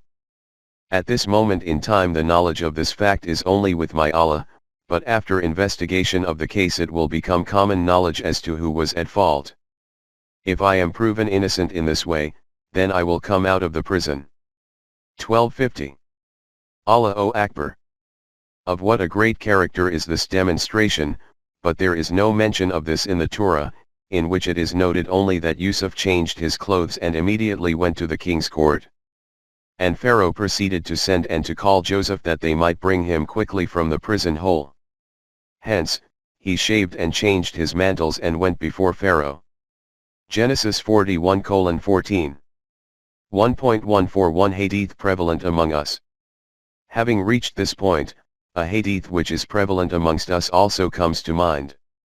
Regarding the Torah, we are certain that it has been tampered with, but the sad state is that even greater than this is found in those books of ours which are claimed to be authentic books. It is quoted in Bukhari that Rasool said that as soon as the envoy from the king arrived, if I had been in the place of Yusuf then I would have immediately gone with him. If I had remained in the prison for as long as Yusuf had, then I would have gone with the envoy. It can be clearly seen that these kind of a hadith are a result of the concoctions of the opponents of Islam, Jews and Christians, who wished to present the eminent character of Rasulullah as being inferior to the Anbiya of Bani Israel. But the grievance is not about them, it is about our own people that they wander about holding these kinds of narrations clasped to their bosoms. And if consideration of the eminence and distinction of Rasulullah obliges someone on this that he does not dare to ascribe these to Rasulullah, then fatwas of kufr and denial are issued on him. And all of this is because these narrations are noted in the books of Bukhari and Muslim. In other words, if there is an insult against the eminent status of Rasulullah, Allah forbid, then that is of no consequence, but no thought should arise of the possibility of there being false narratives in Bukhari and Muslim. Whereas this matter is not concealed from those eyes that see the truth, that there is nothing free from error under the heavens excepting the Book of Allah. And this is the established deen, but most men know not. 1240. 1.15 Investigation of the incident. The king had already become impressed with the wisdom and vision of Yusuf. When he heard this reply of his, respect for the eminent character of Yusuf also entered his heart. He immediately gave the order for an investigation and asked those women to state what is the truth of the matter. The king investigated this case himself, and said to those women, "State truthfully that when you desired to divert Yusuf from his intent, then what occurred at that time?" They said, "Hasha lillah, Allah preserve us. We did not see anything evil in Yusuf, he is completely innocent." 1251. As has been written already, it becomes clear from this that these women had also attempted to lure Yusuf towards themselves and that all the excuses and tricks of the dinner gathering were for this purpose only. And after this the sending of Yusuf to prison was also a link in the trap of ensnarement laid by them which was devised on behalf of the wife of the Aziz. Here, this point is also worthy of note that Yusuf did not utter the name of the wife of the Aziz, only pointed to these women. 1250. This is because in the incident of the ripping of the shirt, the Aziz had asked Yusuf to consider this matter as being closed. Yusuf still had that consideration in mind, so he respected the request of his patron and did not feel it appropriate to mention the name of his wife. But when the case of the women was investigated, then everything became unveiled. During this time the stormy emotions of the wife of the Aziz had also settled down, and she had become convinced of the loftiness of the character of Yusuf. Though the emotions of vengeance may be 1,000-fold, an eminent character never remains without its influence. 1.16 The unveiling of the truth. When the other women took an oath regarding the chaste character of Yusuf, she, too, could no longer remain silent and openly declared that, leaving aside their case, even in my case Yusuf was not at fault in any way. On hearing this, the wife of Aziz also became forced to speak, and with lowered gaze and trembling lips she said, "Now that the truth has become disclosed in this way, I should accept that it was indeed myself who desired to lure Yusuf."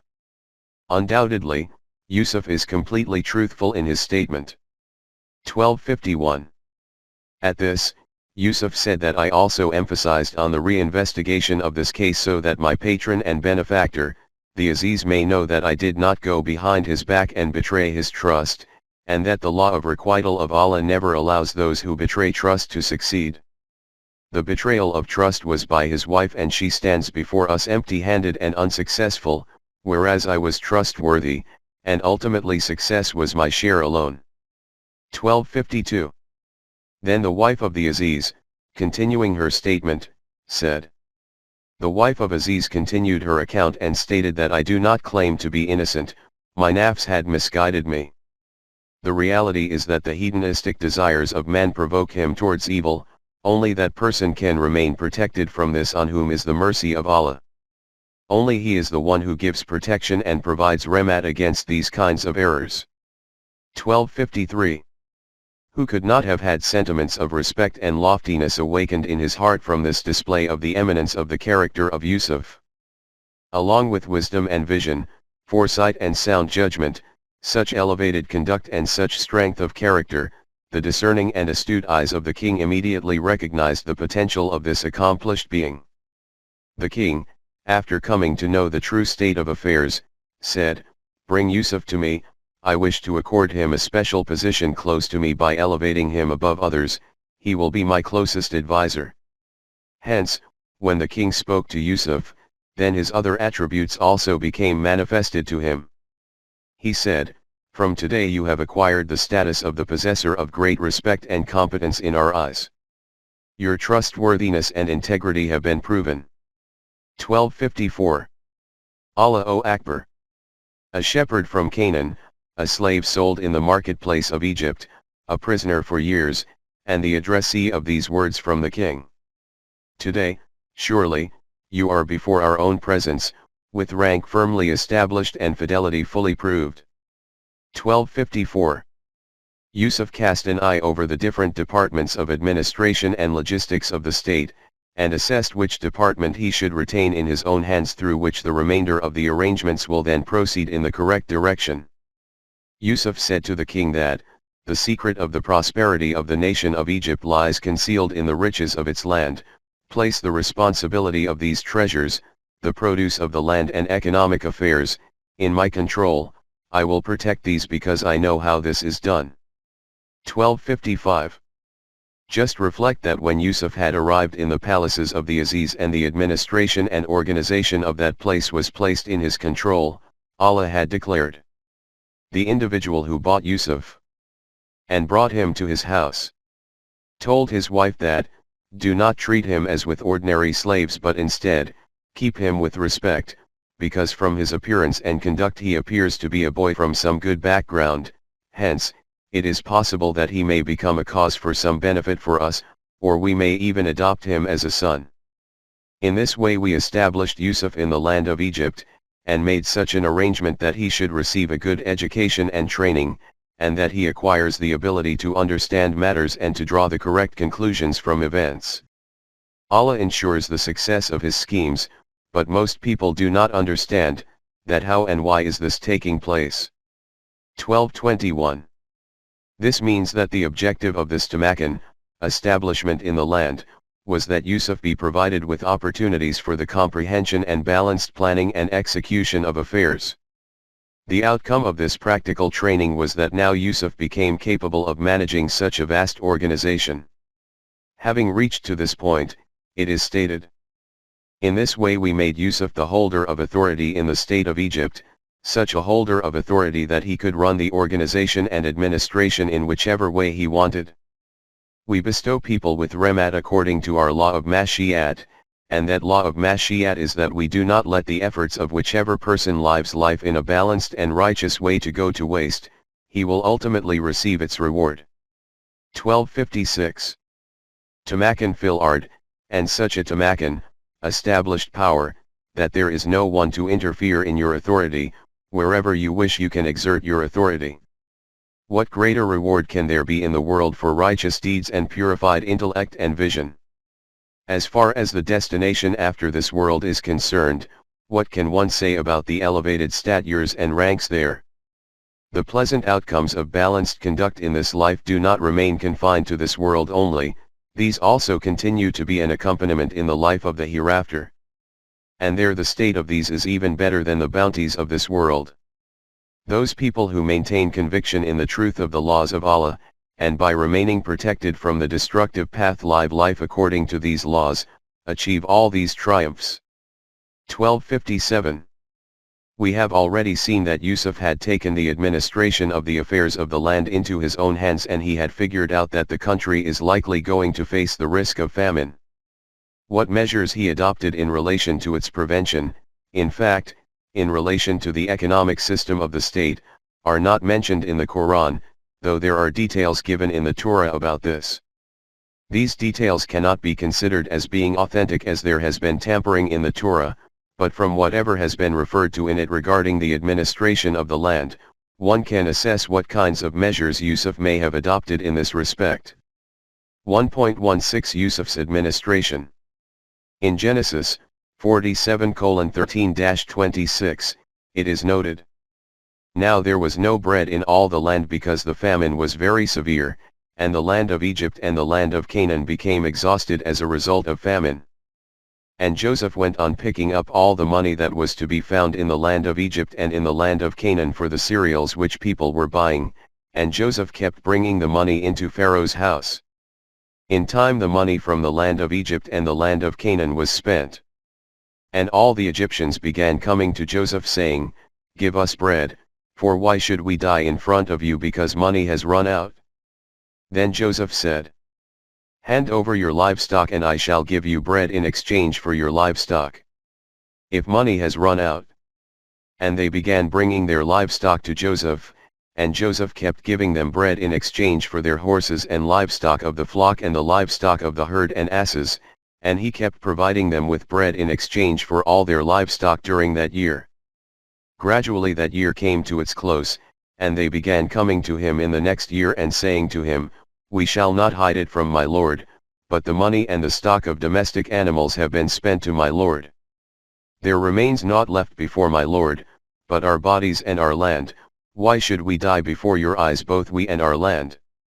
Buy us and our land for bread, and we together with our land will become slaves to Pharaoh, and give us seed that we may live and not die and our land not be desolate.' So Joseph bought all the land of the Egyptians for Pharaoh, because the Egyptians sold each one his field, for famine had a strong grip on them, and the land came to be Pharaoh's. As for the people, he removed them into cities from one end of the territory of Egypt to its other end. Only the land of the priests he did not buy, because the rations for priests were from Pharaoh and they ate their rations that Pharaoh gave them. That is why they did not sell their land. Then Joseph said to the people, 'See, I have today bought you and your land for Pharaoh. Here is seed for you and you must sow the land with it. When it has resulted in produce, then you must give a fifth to Pharaoh, but 4 parts will become yours as seed for the field and as food for you and for those who are in your houses and for your little ones to eat.' Consequently, they said, 'You have preserved our lives. Let us find favor in the eyes of my lord, and we will become slaves to Pharaoh.' And Joseph proceeded to make it a decree down to this day over the landed estate of Egypt for Pharaoh to have to the amount of a fifth. Only the land of the priests as a distinct group did not become Pharaoh's. From the excerpt above it is apparent that when Yusuf analyzed the cause of the malady, he saw that the reason for the economic chaos in the country was that control of the land was in the hands of big landlords. He created such conditions as a result of which those landlords were forced to sell their lands into the hands of the government. In this way all the agricultural lands, coming out of individual ownership, came into the ownership of the government. After this Yusuf distributed this land among the farmers and provided them with facilities so that they could cultivate it themselves. Now these farmers were the owners of their own hard work and landlords were no longer shareholders in the hard work of the farmers. After this a famine arose and people from the surrounding areas of Egypt also started to arrive to obtain grains from this central source. When the tribe of Yaqub also became caught up in this problem, the brothers of Yusuf came to seek grain. Yusuf recognized them, but since the thought that Yusuf could be appointed to such a high stature could not possibly have even remotely entered their minds, hence they did not recognize him. In this way many years passed, and after this a famine descended on the country and consequently people from far and wide began to arrive in the capital to obtain grain. In this process, the brothers of Yusuf also came. Yusuf recognized them but they were not able to recognize him, this is because it could never have even remotely entered their minds that Yusuf could be the holder of this status. 1258. It is obvious that Yusuf would have inquired from them in great detail about the state of affairs of their household and in this way, while making conversation, he would have got them to disclose that they also have a half-brother who lives with their father. Therefore, when they were about to leave, Yusuf told them to bring their half-brother, Binyamin, when they next returned. When Yusuf had got grain etc. loaded up for them, then as they were leaving, he told them that when you next return, bring this brother of yours with you, about whom you have said, that he is your brother from your father's side. You have seen that.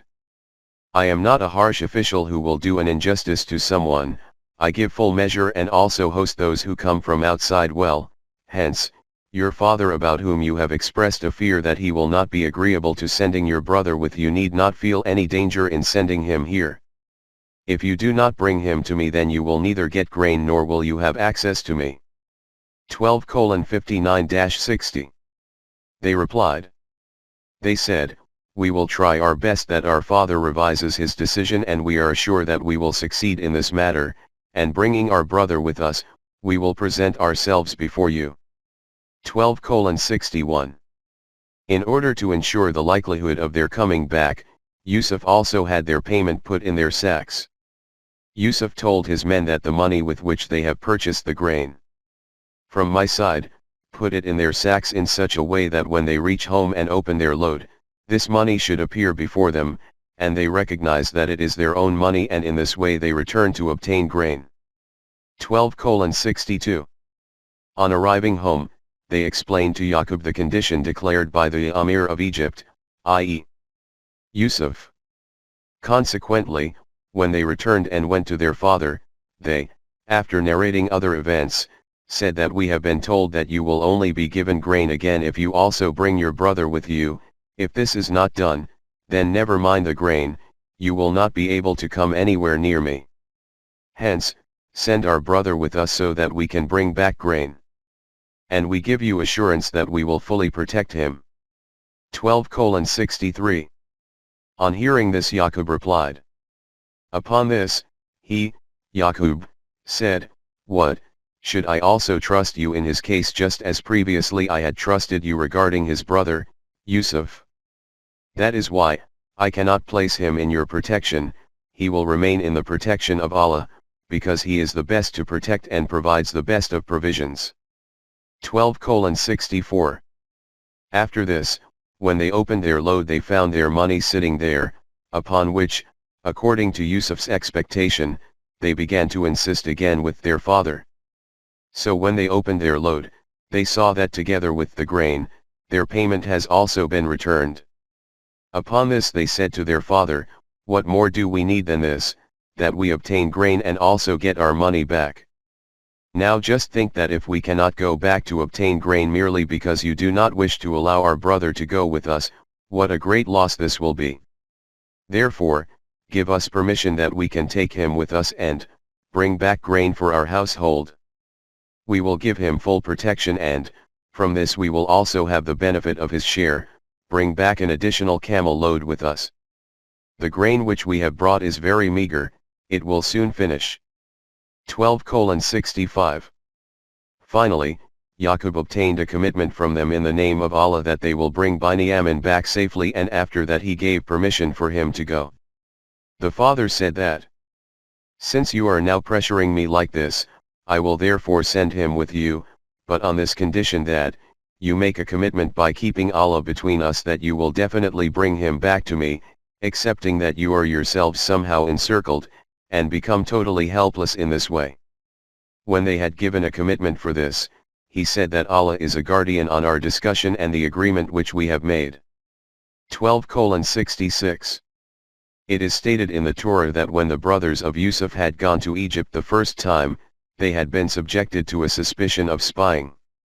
There was an apprehension lingering in the heart of Yaqub that possibly this kind of suspicion may arise again about them, and they may become rounded up, and together with them, Binyamin may also end up in trouble. That is why he told them as a precaution that when you enter Egypt, do not do so as one big group, rather enter the city through different gates. When they were about to leave, the father said to them, that, "Look, sons, when you enter that city, do not all of you enter together through one gate, enter from different gates. If you all enter together, then seeing a party of strangers, the eyes of the citizens will unnecessarily be upon you." Together with this he also stated that this is just a thought which has entered my heart, due to which I have told you to take care. Do not think from this that after this you will be secure from every danger, and you will not need to take any further precautions. This cautionary measure of mine ought not to make you ignore anything which, according to time and situation, you should observe of the law of Allah. Remember, peace and danger, profit and loss, all occur according to the law of Allah, other than that no one else has this authority.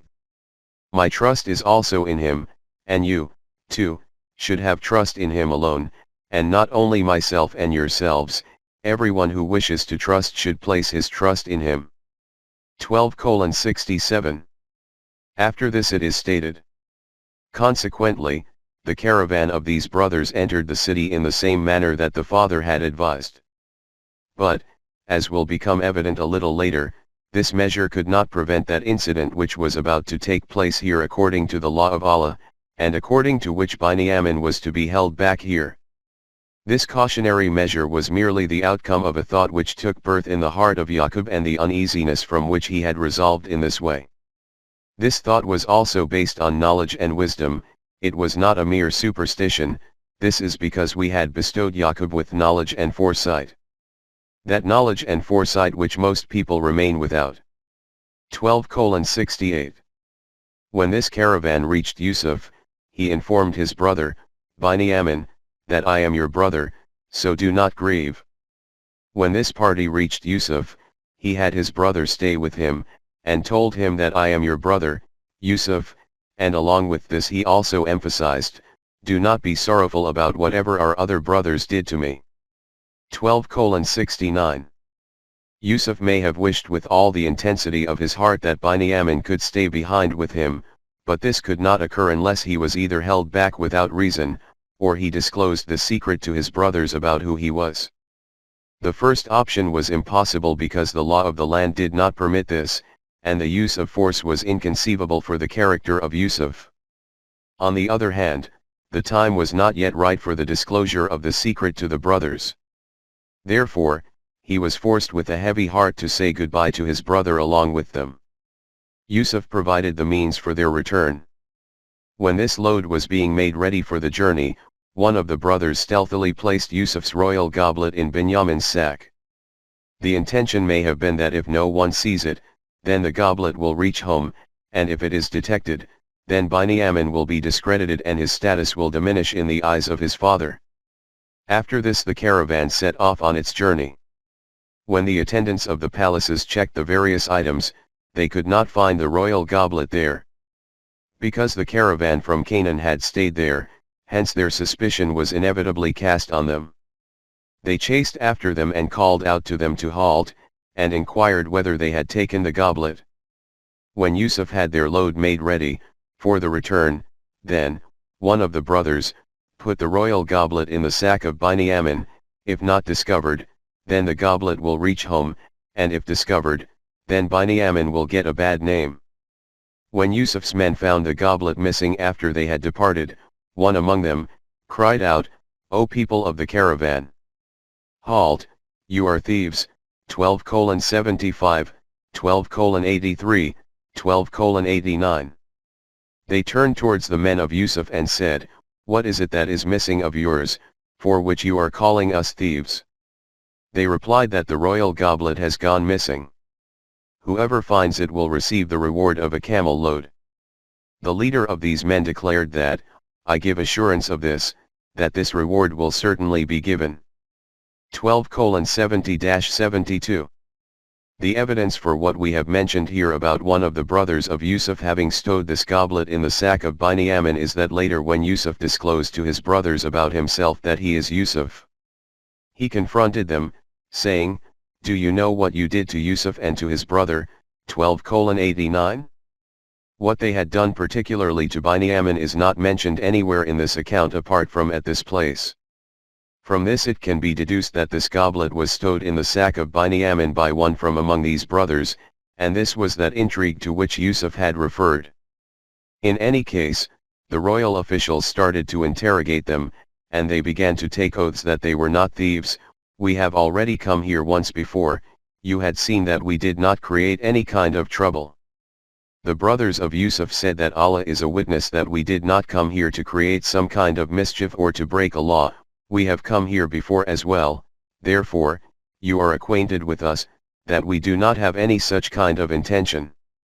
Be assured. We are not thieves. 12:73. The royal officials said, "Very well, that may be so, but tell us that if the goblet is discovered in your possession following a search, then what should be the punishment?" The royal officials said that if you turn out to be liars, then what should be its punishment? 12:74. They replied that the punishment is clear. In recompense of his crime, whoever is a thief will himself become the punishment, i.e., he will be detained. They said that this is the tradition among us. The one among them who knew in whose bag the goblet was, 12:70, said that in whoever's sack the goblet is discovered, he should be detained in retaliation for this. This is the manner according to which we punish criminals. 12:75. Consequently, the leader of the men, who had initially declared that whoever finds the goblet will be given a reward and I guarantee this, began the search and the goblet was found in the sack of Binyamin. Then the royal officials began to search the sacks. And firstly, checked the sacks of the other brothers, and the goblet was not found in these. Finally, the sack of Yusuf's brother was examined and the goblet was discovered. 12:76. Just consider what has occurred up until now. Yusuf wished to retain his brother, Binyamin, with himself but, because of the reasons that have already been stated, he could not do this. One of the brothers of Yusuf placed the goblet in the bag of Binyamin, either to obtain the goblet, or with a desire to discredit Binyamin. When a search was conducted for the goblet, the brothers of Yusuf themselves declared that whoever is found with the goblet will be held responsible, and in order to face his punishment will remain behind. The goblet was discovered in the sack of Binyamin, and in this way, the situation arose for him to remain behind. There is nothing even implied or hinted at in the Quran that Yusuf had any hand whatsoever in the concealment and discovery of the goblet, or that it had been his scheme. But those whose aim is to insult the Anbiya manage to concoct such tales. In the Torah, Genesis 44:1-2, it is stated that Yusuf himself had the goblet stowed in the sack of Binyamin, and when the caravan had departed, then he himself sent his men in pursuit in order to search them and apprehend the thief and bring him back. But why reproach the Torah, which is in any case tampered with, and why complain about the Jews, since they attribute such concocted tales about their own anbiya at the very thought of which even one's eyes sink into the ground with shame. The sorrow is over our own mufassirin, writers of tafsir, that in this respect they are no better than the Jews. The tafsir Ibn Kathir is held up as an authentic tafsir among us. In connection with this incident, it says firstly that Yusuf had told Binyamin earlier that, "I am trying that I can somehow or other retain you behind with myself."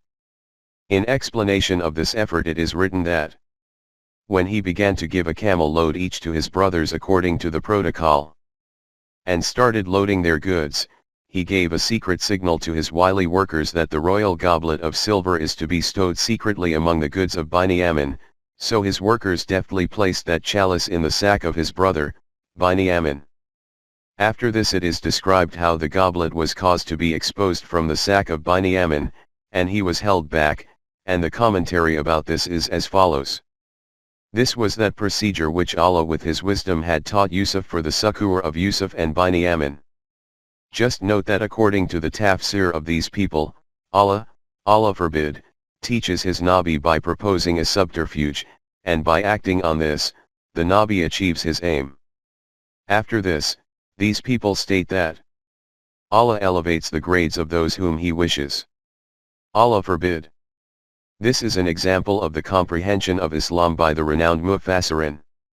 They have neither any consciousness of the grandeur of Allah, nor any estimation of the purity of the anbiya, nor do they have any knowledge of the divine values or any grasp of the universal code of ethics. But the complaint is not about them, that the level of their knowledge and intellect was only this. Instead, inquire from those people who go around with these tafsir clasped to their bosoms and carried high on their heads.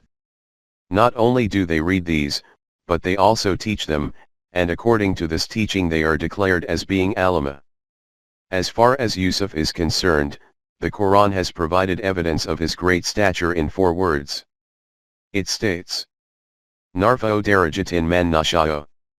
In this way, according to our law of Mashiat we bestow loftiness in stature, 12:76. It is clear from this that from whatever actions Yusuf had taken, his ranks had become elevated as a result. If an attempt is made to comprehend the incident by bearing this fundamental reality in mind, then the matter becomes clear. Yusuf wished to keep Binyamin with him. The law of the state was an impediment in his way. If he had broken the law, openly or secretly, then he would have fallen from this elevated rank of his to which he had been appointed in the state. If he had accomplished his wish using a deceptive tactic, then leaving aside the rules of the state, his value would also have diminished in the divine balance. The Quran has stated that he employed self-control, he did not take any such step to fulfill his wish as a consequence of which he could have fallen from his lofty stature. Due to this discipline of the self, the eminence of his character was further enhanced. The law of Mashiat of Allah is such that the stature of whoever observes the discipline defined by Allah becomes elevated, Narfa'u darajatin man nasha'u. Regarding whatever happened without Yusuf's intention or practical intervention, Allah has stated Kazalika kidna la Yusufa, 12:76. This is translated as and in this way we, i.e. Allah, created a route for Yusuf, and from this it is claimed that all this was done, Allah forbid, by Allah. To say such a thing as this is a demonstration of ignorance about the style of explanation of the Quran. There are numerous such places in the Quran in which Allah has related some action, or matter, to Himself, but from which it does not mean that Allah Himself did such a thing. Let us look at a few examples. 1. We teach children to speak. But it is stated in the Quran that Allah created man and taught him to speak, 55:3-4. Similarly, we teach children, and even illiterate adults, to write, but it is stated by Allah that Allah is He who taught man, to write, with a pen, 96:4. It is obvious that the meaning of these verses is that Allah has placed the potential for speech and penmanship in man. To make use, or not to make use, of these potentials is a matter for man himself. Allah has neither taught anyone to speak or to write. 2. In Surah Al-Baqarah it is stated that when a scribe is asked to write a document, then the scribe should not refuse to do this but should write this document in the way that Allah has taught him. 2:282. Obviously from this it also means that ability to write which Allah has made available within man. He himself does not teach a scribe to write. 3. In Surah Al-Ma'idah it is stated about hunting animals, whatever Allah has taught you, you train the hunting animals according to that. 5:4. Obviously, Allah does not teach the hunters about how they should train hunting animals. 4. In Surah Yasin it is stated, and this matter is also a sign for them to understand reality, that we cause their children to ride in a full boat. 36:41, even though they climb into the boat themselves, or their elders help them to do this. To act in accordance with the law of nature, has Allah not attributed this to himself? 5. Allah has created various kinds of means and resources for human needs which man brings into use according to his choice. But Allah also relates this to himself, e.g. in Surah Nahl, 16:80, it is said Allah has made your houses as abodes of peace. After that it is stated Allah has made houses for you with the hides of animals. 6. One point should be understood as a principle that it is an immutable law of Allah that any individual who ingests poison, beyond a particular quantity, will die. Sometimes he says that any individual who takes poison will be killed, and in some places that we kill the one ingesting poison. A well-known verse is Allah has put a seal on their hearts, 2:7, and this same reality is explained at another place in these words, whatever they do, it becomes as rust and covers their hearts, 83:14, and this is how a seal is applied to their hearts. For further details about these verses refer to previous volumes under the topic of taqdeer. From the above examples it is clear that when Allah attributes some act to himself, then it does not necessarily mean that he himself has performed this task, all that is done by man himself. Sometimes according to the natural law, sometimes according to those abilities which have been bestowed to man, and sometimes by making use of those means and resources which are essential for that task. In light of these facts this matter will become comprehensible that when Allah stated in 12:76, that Kazalika kidna la Yusufa, by this it does not mean that Allah himself had devised this, the scheme of the goblet. The meaning of this is that such means and ways became created according to which the wish of Yusuf became accomplished and there was no aspersion cast on him either. The meaning of this verse will be as follows. Then the royal workers began the search of the sacks. First, they looked at the sacks of the other brothers, and the goblet was not found there. Finally, they searched the sack of the brother of Yusuf and the goblet was discovered in it. See from where the matter started and where it ended. With what intention this half-brother had stowed this goblet in the sack of Binyamin, but this act of his became the cause for Yusuf to hold Binyamin back to stay with him. In this way we created a way for Yusuf to retain Binyamin, otherwise, according to the law of the king of Egypt, he could not have been able to hold his brother back with him. For this, only Mashiach could find a way, as a result of which the wish of Yusuf's heart could be fulfilled and for which he did not have to do any such thing due to which he could fall from his lofty rank. This is how we bestow lofty ranks according to our law of Mashiach. Remember, the knowledge of Allah is higher than the level of knowledge of all those who possess knowledge. 12:76.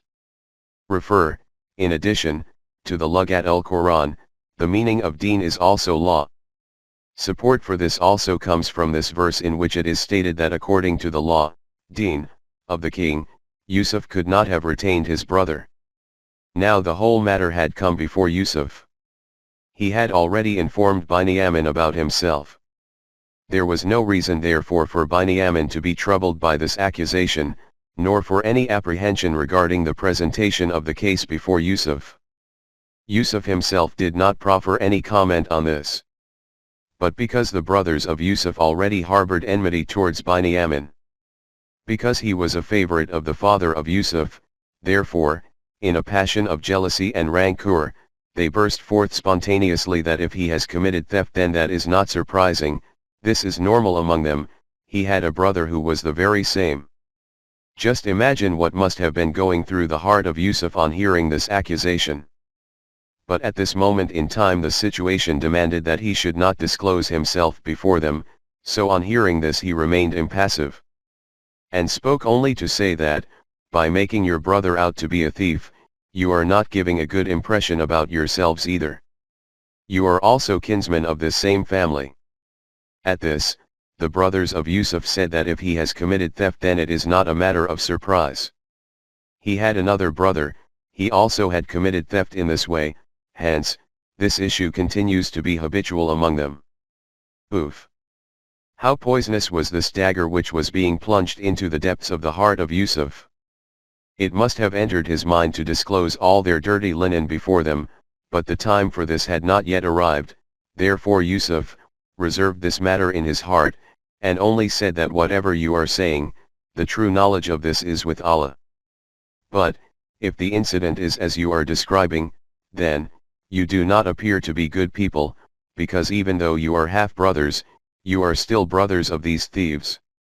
Your family is still the same one. 12:77.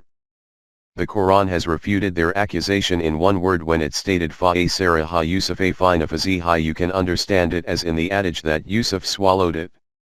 One characteristic of refined and profound literature is suggestiveness, i.e., instead of stating a matter in open and direct words, to express it in an implied manner and to leave it to the depth of the reader's acumen. This style is also found in the Quran, and one of its examples is in Fa'asara ha Yusuf a finafaziha. The intention from this was to say that the accusation which the brothers of Yusuf had levelled was false, but that Yusuf did not wish to bring it to his lips for the time being. The Quran has informed us from the circumstances that the accusation was false, but how can our Mufassirin ever accept this? They brazenly declared that whatever the brothers said was truthful. It is noted in Tafsir Ibn Kathir. That incident was this, that, Yusuf in his childhood, had secretly taken his maternal grandfather's statue and had broken it. After this it is stated. It is also reported that Yaqub had an older sister who had a waist belt from her father Ishaq, which used to be kept by the eldest person in the family. Immediately after his birth, Yusuf was in the care of his paternal aunt. She loved Yusuf very much. When he grew a little older, Yaqub wished to take him back and appealed to his sister, but the sister refused, as she could not bear to part with him. On the other hand, Yaqub's hankering also knew no bounds and he became insistent. Finally, the sister relented and requested that he be allowed to stay a little while longer and then to take him away. During this time period, she hid this waist belt among Yusuf's clothes. Then a search commenced, and it was not found around the house. The word spread, and eventually it was decided that the possessions of whoever is in the house should be searched. Nothing was found. Finally, Yusuf's possessions were searched, and it was discovered with him. Yaqub was given this news, and according to the law of Millat-e-Ibrahimi, he was handed over to the care of his paternal aunt, and this is how the paternal aunt fulfilled her wish. It was about this incident that the brothers were taunting him today. This is the picture being drawn of a holder of Nubuwwat, may Allah be asked for protection. The question is, what authority or evidence do these people have for what they say? The authority for it is that this is also narrated, i.e., that it has appeared like this in the Ahadith. This plot of tampering with Deen is highly organized. The hypocrites invented false Ahadith and gave these the name of the Ahadith of Rasulullah. The compilers of Ahadith, Imam Bukhari, Muslim etc., recorded these in their collections, and that was why they were given certification of being Sahih Ahadith. Tabari composed history based on these very same Ahadith, and in this way they achieved double certification, i.e., this is how it has appeared in Ahadith, and this is how history has reported it. Subsequently, the Mufassirin in their Tafsir and the historians in their history books have included these without hesitation or inquiry, by simply saying that it is reported like this. It is these very same compilations which are called by the name of Islam, and which is prevalent for the last 1000 to 1200 years. Now there can be no kind of criticism allowed of these Ahadith, because these are called the hadith of Rasool, Ullah, and nor can the Quran be made to be understood by the removal of these tafsir. To do this would be against the maslak of the Safi Salihin, the previous flag bearers of Islam. As a result of this Islam, we were most certainly wrecked, we also sank taking the real Islam with us. When the passions of jealousy and rancor had cooled somewhat, the brothers of Yusuf resorted to begging and beseeching. This is, in fact, the condition of a lowly character, inventing lies and then making craven excuses. They said, O Aziz of Egypt, his, Benyamin's, father is very old, and he loves him a great deal. You may hold back any one of us in his place and let him go. We have found you to be an extremely noble human being. You are very compassionate, therefore we are hopeful that you will certainly accept our request. 12:78.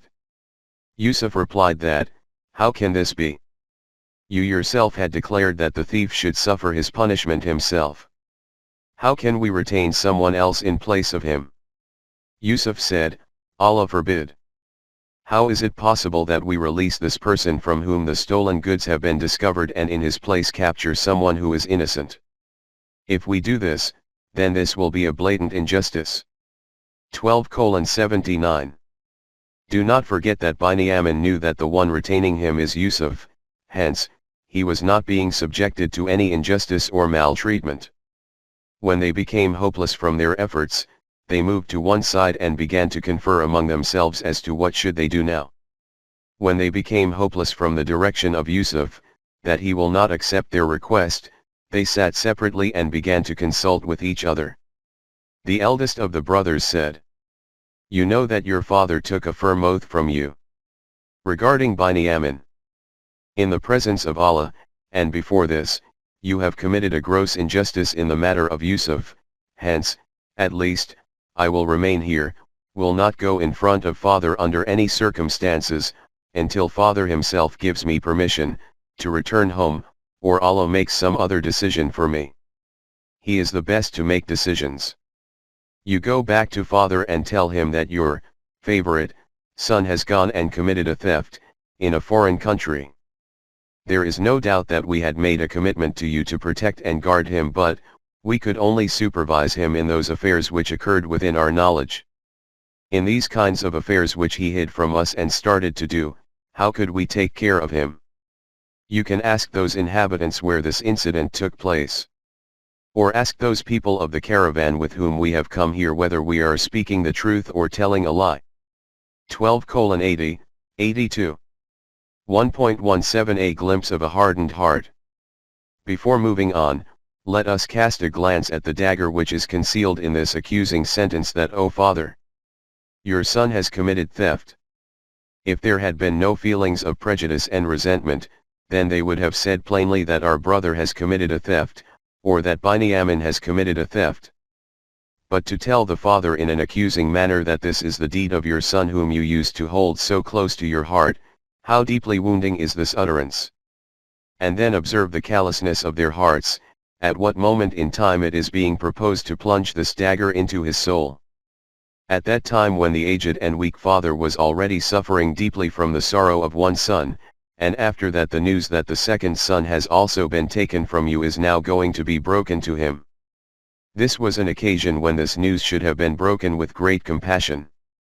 But see how the Quran has made this reality evident, that in such situations the stone-heartedness of cold-blooded people becomes even more severe. Consequently, this was how the brothers acted, and on arriving in Canaan, this terrible news was placed in their father's ears in these heartbreaking words.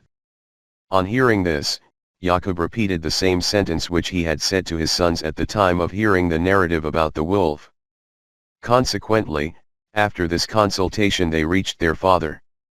On hearing all of this the father said, No, Binyamin can never steal, this whole tale is an invention of yours which your heart has narrated to you, otherwise, the truth is something else. I will say the same about this which I had said about the matter of Yusuf, 12:18, that it is better for me that I take refuge in patience and fortitude, and not let the family be divided. I have hope that one day Allah will cause me to meet them all, i.e., Yusuf, Binyamin, and the eldest son who had remained behind. This is because he knows everything and causes all affairs to reach their end with knowledge and wisdom. 12:83. Reflect on these words. I have hope that one day Allah will cause me to meet them all. In his heart Yaqub had never accepted that Yusuf is, in actual fact, dead. He was certain that he is alive. Now when he heard all this about Binyamin, by looking carefully at all these incidents his vision deduced that this series of events is a bit unusual. Through this, his far-sighted vision caught a glimpse of everyone coming together again in the loss of Binyamin, i.e., Yusuf, Binyamin, and the eldest son who had not returned with the others. The separation from Binyamin made the previous wounds fresh again, and the memory of Yusuf began to distress him with an even greater intensity. Even though he had envisioned a glimpse of hope, separation is, in the end, separation. When the condition is not one of complete hopelessness, rather, an environment of hope and despair exists, then the intensity of the pain of separation heightens further. The Quran has expressed this internal condition in these words. He turned his attention from his sons and this new wound made the memory of Yusuf fresh again, then sighing, he said, "Oh, the pain of separation from Yusuf." He used to remain distressed as a result of this trauma and his eyes used to remain brimming with tears due to the intensity of grief. 12:84. Then just imagine that, never mind a resolution for this heartache resulting from this intense grief, there was no one around to even share this sorrow with. The sons who were there were such that they were averse to the names of Yusuf and Binyamin. He himself had become aged, and as such had to listen to everything from his sons, and the wound from these remarks must have been even more agonizing than the pain of separation. Seeing this condition of the father, instead of consolation and support in his grief, the sons often used to say, "Will you leave this story, or will you constantly say Yusuf, oh Yusuf? If you keep on doing this then Allah is a witness, you will die of sorrow and grief. And if you do not die, you will certainly be part of the past." 12:85. Yaqub used to listen to all of this and in reply would only say that I do not say anything to you, I only present my grief and pain to the true helper. What, can you not even bear this much? The father used to reply that, I do not say anything to you people, I express my grief and pain in front of my Allah, this is because I know from Allah that which you do not know, that is why the persistence of my hopes does not become severed. I am certain that one day my sons will surely meet with me. I desire that the duration of this wait is not too long, hence, O my children, go once again, find out something about Yusuf and ascertain the welfare of Binyamin. Never despair of the life-giving breeze of the Rahmat of Allah, only those people despair of this who do not have iman in this law of his, i.e., if endeavor and deeds are on the right lines, then these never remain unrewarded. 12:86-87. Observe how a world of hopes is seen to be awakening here. The sons again reached Egypt to obtain grain. Stricken by famine, their condition had become weakened, therefore instead of dealing in buying and selling, they resorted to begging from Yusuf. Consequently, they again went to Egypt, and said to Yusuf that, O Aziz, very hard days have come upon us and on our family. It was not our intention to come to you again, but what can we do? We have become extremely helpless and powerless. We have neither any grain left, nor do we have the full amount with which to buy it. We only have this paltry amount which we have brought with us, please accept it, and do not consider it as a matter of the formal affair of business, instead, allocate to us a full load of grain as alms. Allah gives a noble reward to those who help others. 12:88. Just reflect here how renowned was the humbleness and compassion of the Aziz of Egypt. Yusuf, that these, strangers, entreated with such confidence, do not look at our ability to pay but apply your mercy and kindness and do not consider this as a matter of business, rather consider it as alms and benefaction. How dreadfully painful and instructive was this scene. These stone-hearted and callous ones were asking for alms from this Yusuf whom they had thrown into a well with such mercilessness.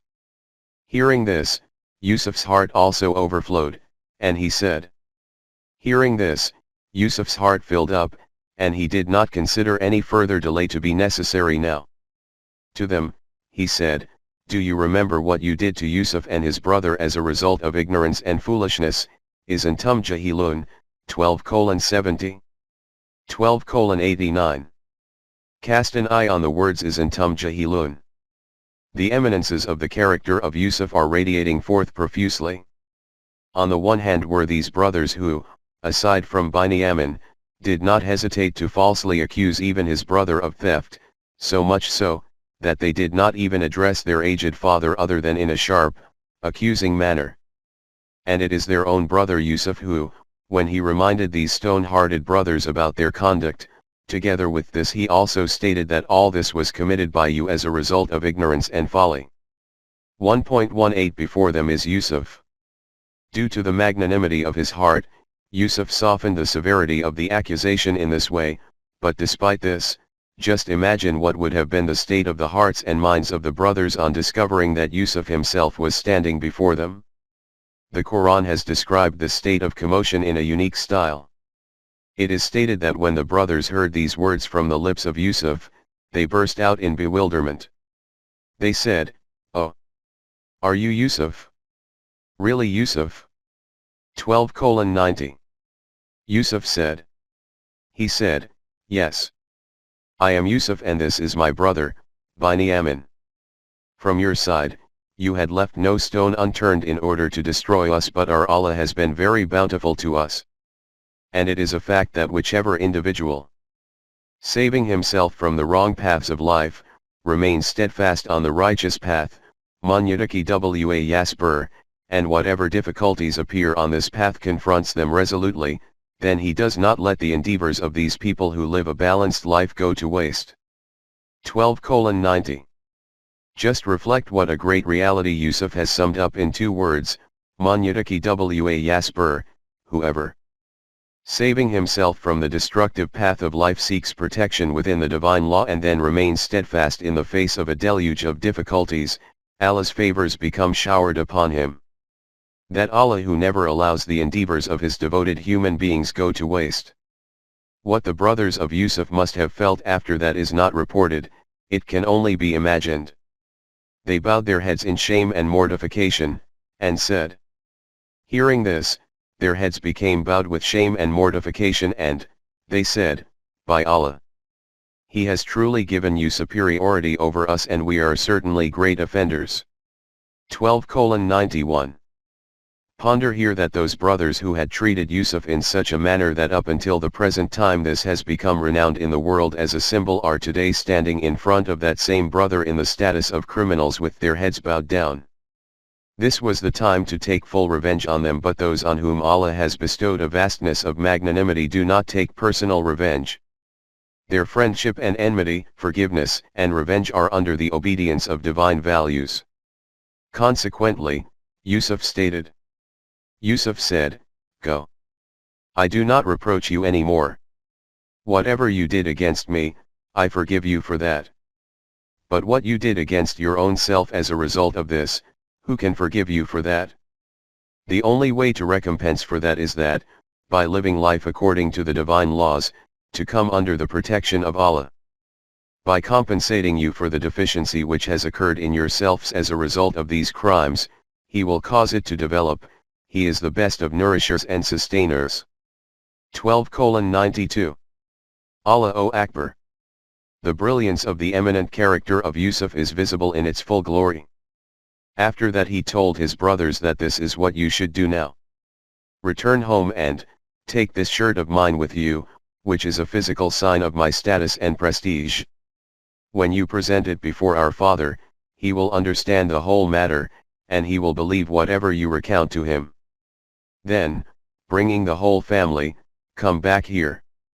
12:93. 1.19 Yusuf's attire. These very same brothers had previously brought a shirt to their father, seeing which the father's eyes had become pale with perpetual tearfulness. Today these same brothers go to that same father, taking another shirt belonging to that same brother, from which the aged father is regaining his lost treasure. The caravan set off from Egypt, and traversing various stages, reached near the village where Yaqub and his family lived. From here the remainder of the caravan continued onwards while the camels of the brothers of Yusuf separated from them. The news of the arrival of the caravan was becoming widespread. It is apparent with what eagerness Yaqub must have been awaiting the arrival of the caravan, such an expectation that all the hopes of the heart must have condensed into a fine point. All the energies of his heart and mind would have been concentrated on one focal point. The Quran has described this ecstatic state of joy and delight of Yaqub in a very engaging and attractive style. It states, "When the caravan of the brothers of Yusuf set off, Yaqub began to say to people that if you people would not presume that my intellect has become senile in old age, I can sense the fragrance of Yusuf and his prestige and stature." 12:94. But how could the vision of those listening see all that which was being felt by the heart of Yaqub, and which was visible to the eyes of Yaqub?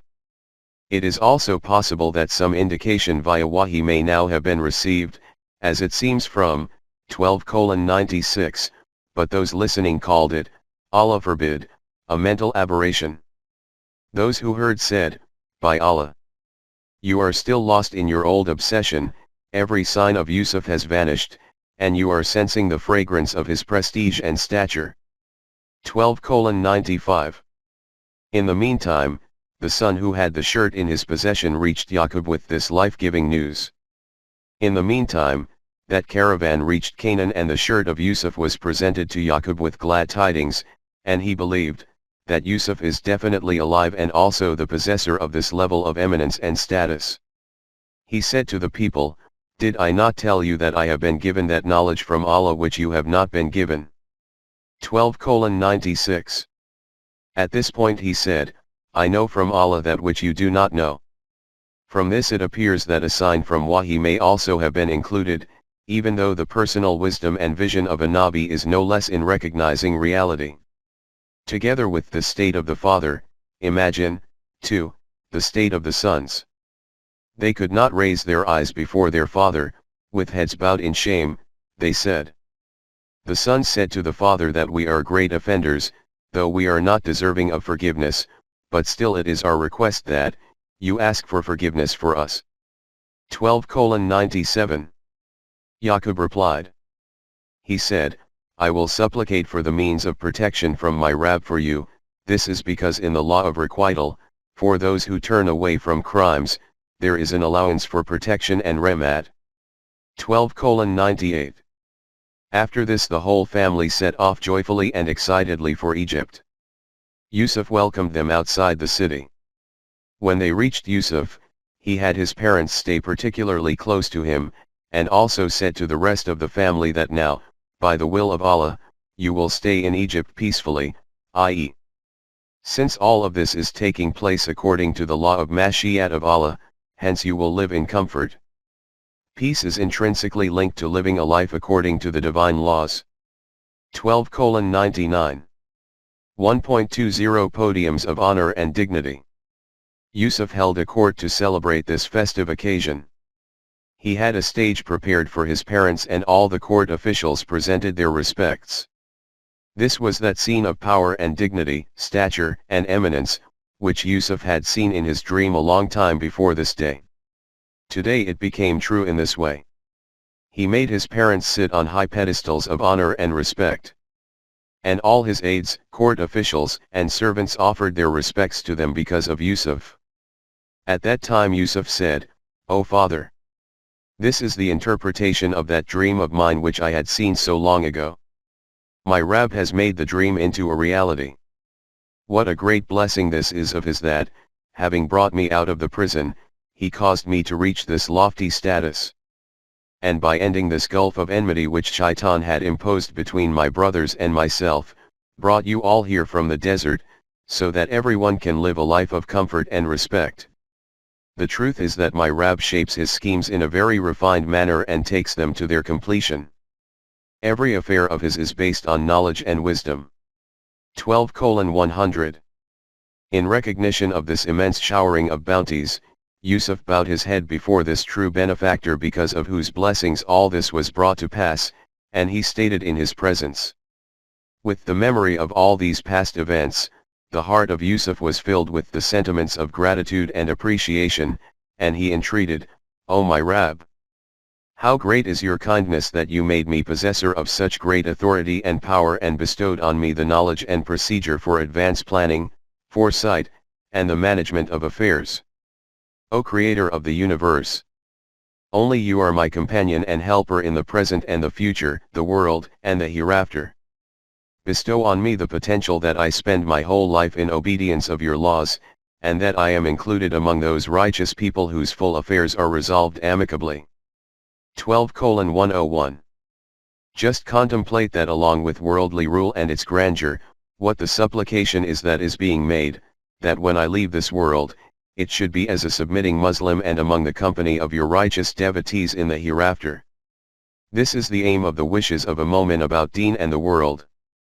How fortunate is that human being, and how deserving is that nation which is blessed with the bounties of both deen and the world by Allah, but all this is bestowed as a consequence of Iman and Amal-e Saleh, not by adopting particular kinds of names and reciting ritualistic supplications. This is that glowing account of a righteous life which Allah revealed to Rasool, Ullah via Wahi. O Rasool! These are those historical accounts which were not within your knowledge and which we have revealed to you via Wahi. You were not standing next to the brothers of Yusuf when they had agreed on their conspiracy and were engaged in secret plotting against Yusuf. Therefore how could you know these events? This is also clear evidence of your being a messenger, but despite this, many people will not have iman in this, no matter how much you may desire it, even though you do not ask any return from them for this. You are expending so much effort for their good without any reward and return. This is surely a guidance and message for the whole of mankind for all times. 12:102-104. 1.21 Interpretations of events. This beautiful story has ended here, but before moving forward, there are a few important points which require our attention again. We have seen that Allah had given knowledge of Ta'il al-Hadith to Yusuf.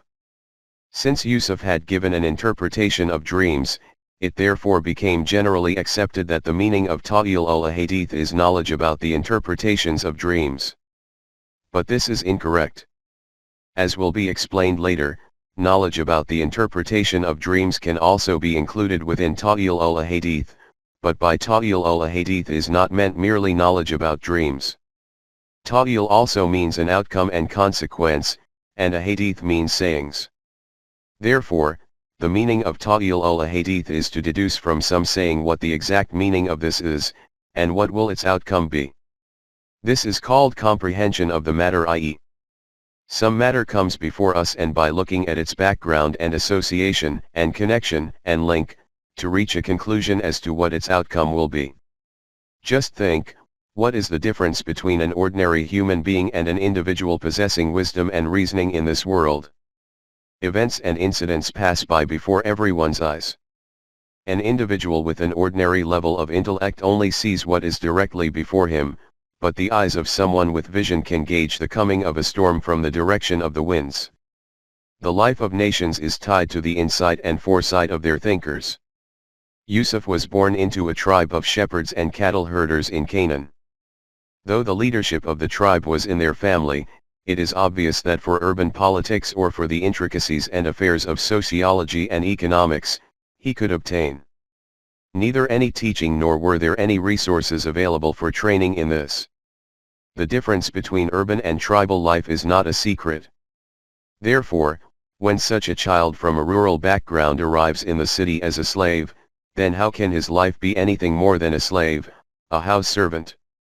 But Allah had bestowed wisdom of a high degree on him, and together with this provided such opportunities to reach him through which Yusuf learned the practical procedures of administration and organization of important affairs, i.e. the Aziz of Egypt put him in charge and entrusted him with his affairs, and in this way, he gained practical experience of these matters which were related to the characteristics of the urban way of life. This is that point at which Allah has said that this arrangement was done through Mashiat in order to teach Yusuf knowledge of Ta'il al-Hadith. For the teaching of knowledge about the interpretations of dreams there was no need for establishment in the land with power. In this way we established Yusuf in the land of Egypt and made such an arrangement that he obtains excellent teaching and training, and he acquires the ability to understand issues and events and could draw correct conclusions. Allah ensures the success of his schemes, but most people do not understand why and how this is taking place. 12:21. It was as a consequence of this wisdom bestowed by Allah and the practical teaching that when the responsibilities for governance and state were assigned to Yusuf, he administered these affairs with such balanced judgment that all heads became bowed before him. While thanking Allah for these blessings, he acknowledged what a great favor it is from him that he bestowed me with a state, and together with this also provided me with knowledge of Ta'il al-Hadith. With the memory of all these past events, the heart of Yusuf was filled with the sentiments of gratitude and appreciation, and he entreated, "O my Rabb! How great is your kindness that you made me possessor of such great authority and power and bestowed on me the knowledge and procedure of advanced planning, foresight, and the management of affairs. O Creator of the universe! Only you are my companion and helper in the present and the future, in the world and the hereafter. Bestow on me the potential that I spend my whole life in obedience of your laws and that I am included among those righteous people whose whole affairs are resolved amicably." 12:101. From these places the meaning of Ta'il al-Hadith is clear, i.e., the ability to determine an outcome from the environment and circumstances which are present before one. 1.22 The world of dreams. The reference to dreams in the story of Yusuf has a prominent position. What is the reality of a dream? This issue has continued to be the focus of attention for men of intellect and vision since the time that man started to reflect. In modern times, experts in psychoanalysis, especially Sigmund Freud and thinkers like him, have specifically made this issue the subject of their attention and concern, research and investigation, and as a result of their practical efforts light has been thrown on some aspects of this riddle. Since this field is still in its infancy, that is why the light is still somewhat hazy, but in the meantime some outlines and aspects of this subject have certainly appeared before us. According to this discipline, apart from a conscious mind, man also has an unconscious mind. There are many occurrences and details in human life which the conscious mind remembers for a while, but after that either completely forgets these occurrences or removes the imprints of their particular perceptions and impressions from its slate. But the unconscious mind retains the important parts of these incidents and the particular perceptions resulting from them firmly within its domain. These perceptions keep on bumping against the conscious mind and in this way keep influencing man's nervous system unconsciously.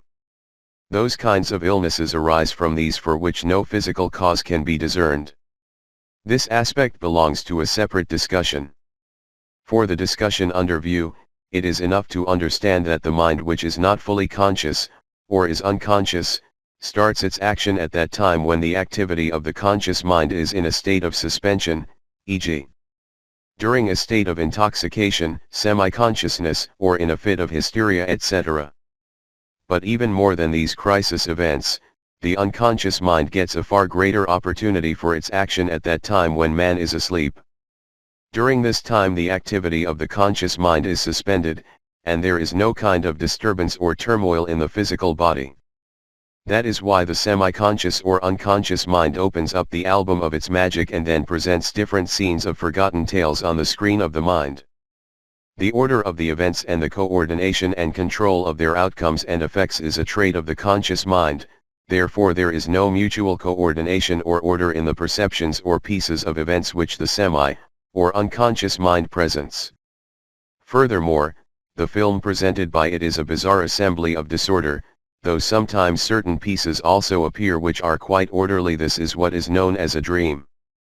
In these perceptions which the conscious mind forgets and the semi, or unconscious mind keeps collected in its store, thousands of unfulfilled desires, hundreds of suppressed wishes, dozens of such ravenous gazes which have become buried deep down in the depths of the heart as yearnings, become awakened. When the world of the conscious mind is asleep, then these slumbering longings awaken. But due to a lack of order in the topic, they appear as a magical fairy tale. And when the conscious mind opens its eye, then some fragment of this tale refreshes the faint memory of some forgotten event, just as the sound of a flute producing some vibration arising far from the other side of the valley in the misty silence of the night provokes a sweet ache in the tender and delicate corners of the heart. But this happens rarely. More often than not, the thread of a dream is obscured in its own disorder. Experts in psychoanalysis search for secrets hidden within the layers of the semi, or unconscious mind in these disjointed pieces of dreams. For this they have to make efforts requiring a great deal of persistence and patience. They determine the circumstances and state of the former life of the dreamer. They search for the tips of those misdirected arrows which, having broken off, remain stuck inside the heart. They look for those thorns which have drowned in the life blood but then never resurfaced. In this way they analyze the flow of thoughts of the dreamer and the state of his mind, and through this reach some important conclusions. But all this is conjecture. Even they cannot assert anything with certainty. It also sometimes happens that, as a result of their assumptions, these analysts connect the contents of the dream with future events. And sometimes it also happens that events of the future turn out to be according to the dream or its interpretation. But these are merely chance occurrences, and they have no connection with facts. For example, what transpires is that it is your intense desire that your future should follow a certain pattern, but circumstances and events do not allow you to move in that direction. Your conscious mind works according to the circumstances and events, but the moment you go to sleep, the semi, or unconscious mind awakens the slumbering world of your desire, and it appears in the shape of a beautiful dream. When you awaken, you become engrossed in your work according to your circumstances and means. Now, in the end, one form from among two forms will become created. Either your future will become molded according to your general circumstances and means contrary to your desires. In this situation your dreams, which used to present your future in the colors of your desires, will remain as mere yearnings. But if it happens that, despite your circumstances and means, you manage to shape your future according to your desires, then in that situation your dreams will appear before you as word for word true. At that time you will spontaneously declare that I already had an indication in a dream of what my future is going to become. In this way your dreams will become prophetic. This is just one example. Other events can also be speculated along these lines. And, as noted above, many things are about coincidences. This is the reality about dreams which has appeared before us through the research of scholars up until the present time. As has already been stated, the science of psychoanalysis and its connotations is still in its initial stages, and it cannot be said that whatever has appeared so far before us is authentic. Nevertheless, whatever has appeared before us according to scientific research is only this, that according to this analysis dreams are the echoes from the past of the lost thoughts and concepts, and buried longings and desires of man himself.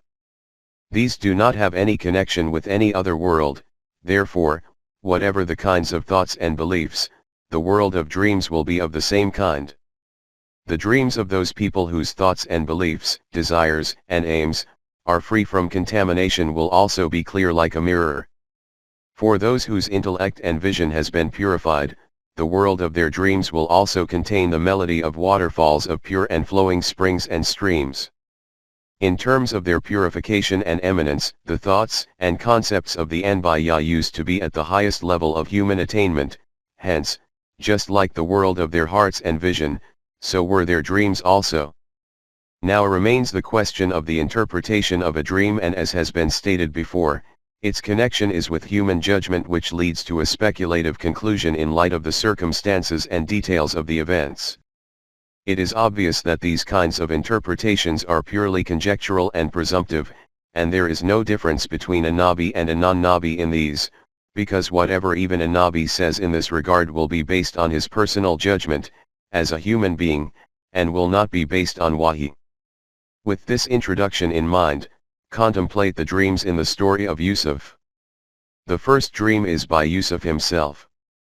Even though it was around the period of his childhood, being the bright offspring of Nabuwwat, and also due to become a Nabi himself, his dream was therefore also a reflection of these lofty thoughts, the abodes of which were his heart and mind. The sun and the moon, and the bright stars in prostration. This was the dream, and Yaqub, who could see the high stature of his son brightly visible in his character, was the one to give its interpretation. The second dream was that of the companions in the prison. In connection with its interpretation, it can be said that by remaining with them for a period of time, the wisdom of Yusuf would have judged that one of them is innocent and the other is most certainly a criminal. It was also not difficult to recognize the flow of their thoughts, therefore, the interpretation of the dreams was not at all difficult. This was in fact simply a display of Yusuf's ability of ta'il ul-hadith, i.e. in this the understanding and resolution of matters had a greater role to play. However, in this context two things are worthy of attention. On the one hand, the Quran has mentioned this interpretation in such a way that our thoughts can travel in the direction that Allah had provided knowledge of this to Yusuf via wahi. After providing the interpretation, Yusuf declared that the matter about which you are inquiring has been decided. And that decision is the one about which I have informed you, 1241. On the other hand, in the next verse the Quran has stated that among them the one about whom he had assumed, Zan, that he will be released, he said to him, 1242.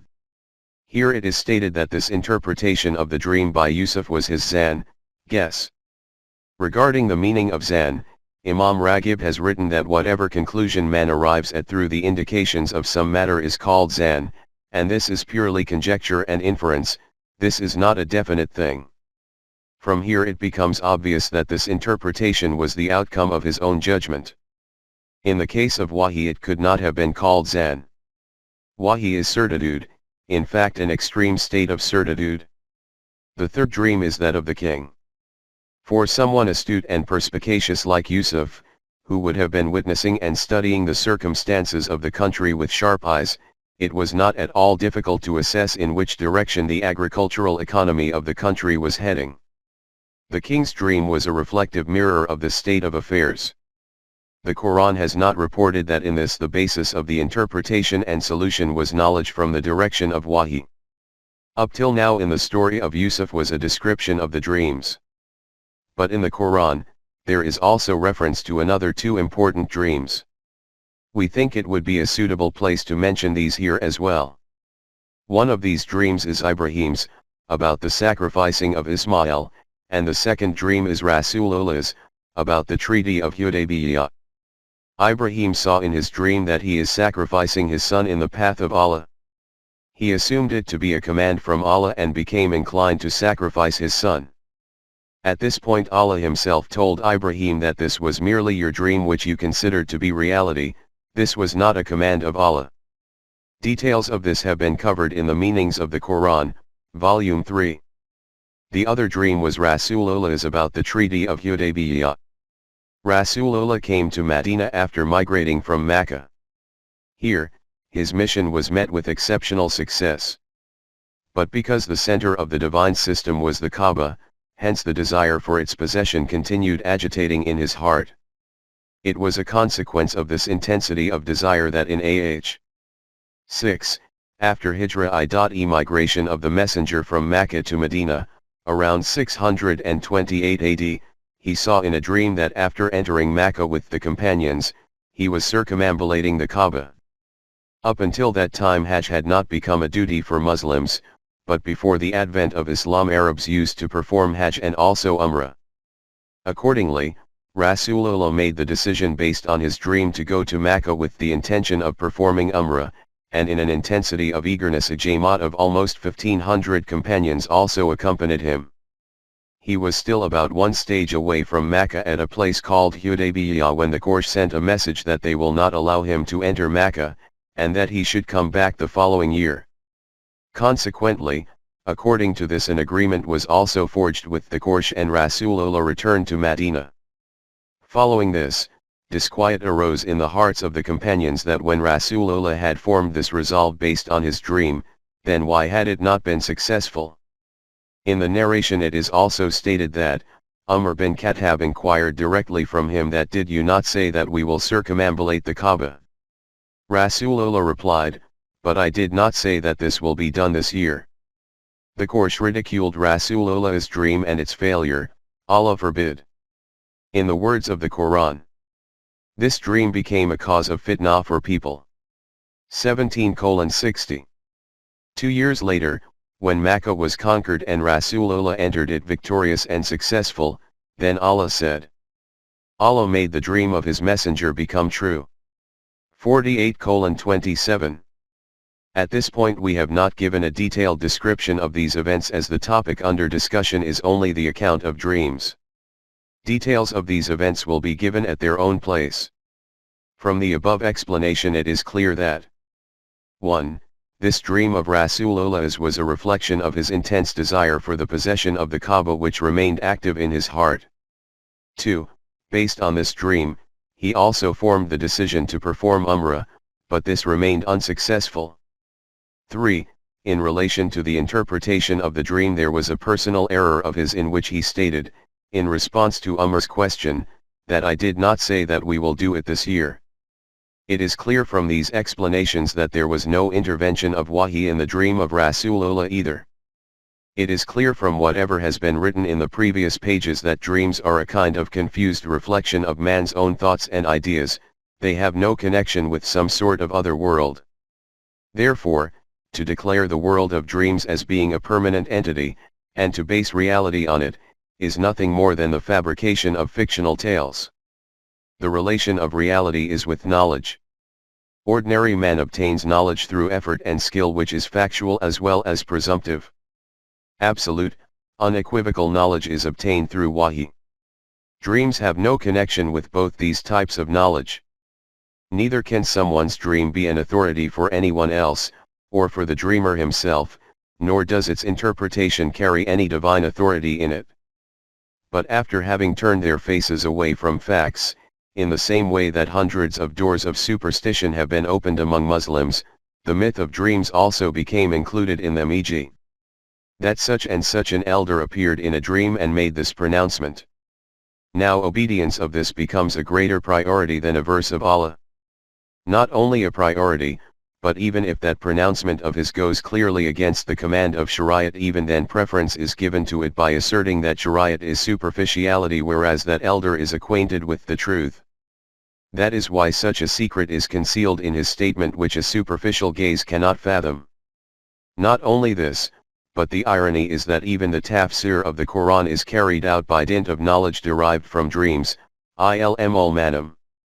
For example, if the clear-cut meaning of some verse of the Quran does not serve their purpose, they will say that it is written in the book of interpretations. Tabir nama, regarding a certain word that by this is meant such and such, and in the Tabir nama there are dozens of meanings noted for each and every word, so that everyone can obtain an interpretation according to their own agenda, therefore this is the meaning of this verse of the Quran. In other words, for these people the Quran is a collection of the dreams of Allah, Allah forbid, whose tafsir, rather, tabir i.e. interpretation, will be carried out according to the tabir nama of dreams. No just estimate have they made of Allah, 22:74.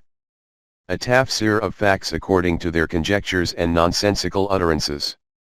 And over and above this, the claim that the source of this Quranic understanding is a special divine knowledge. Let us move a step even further than this.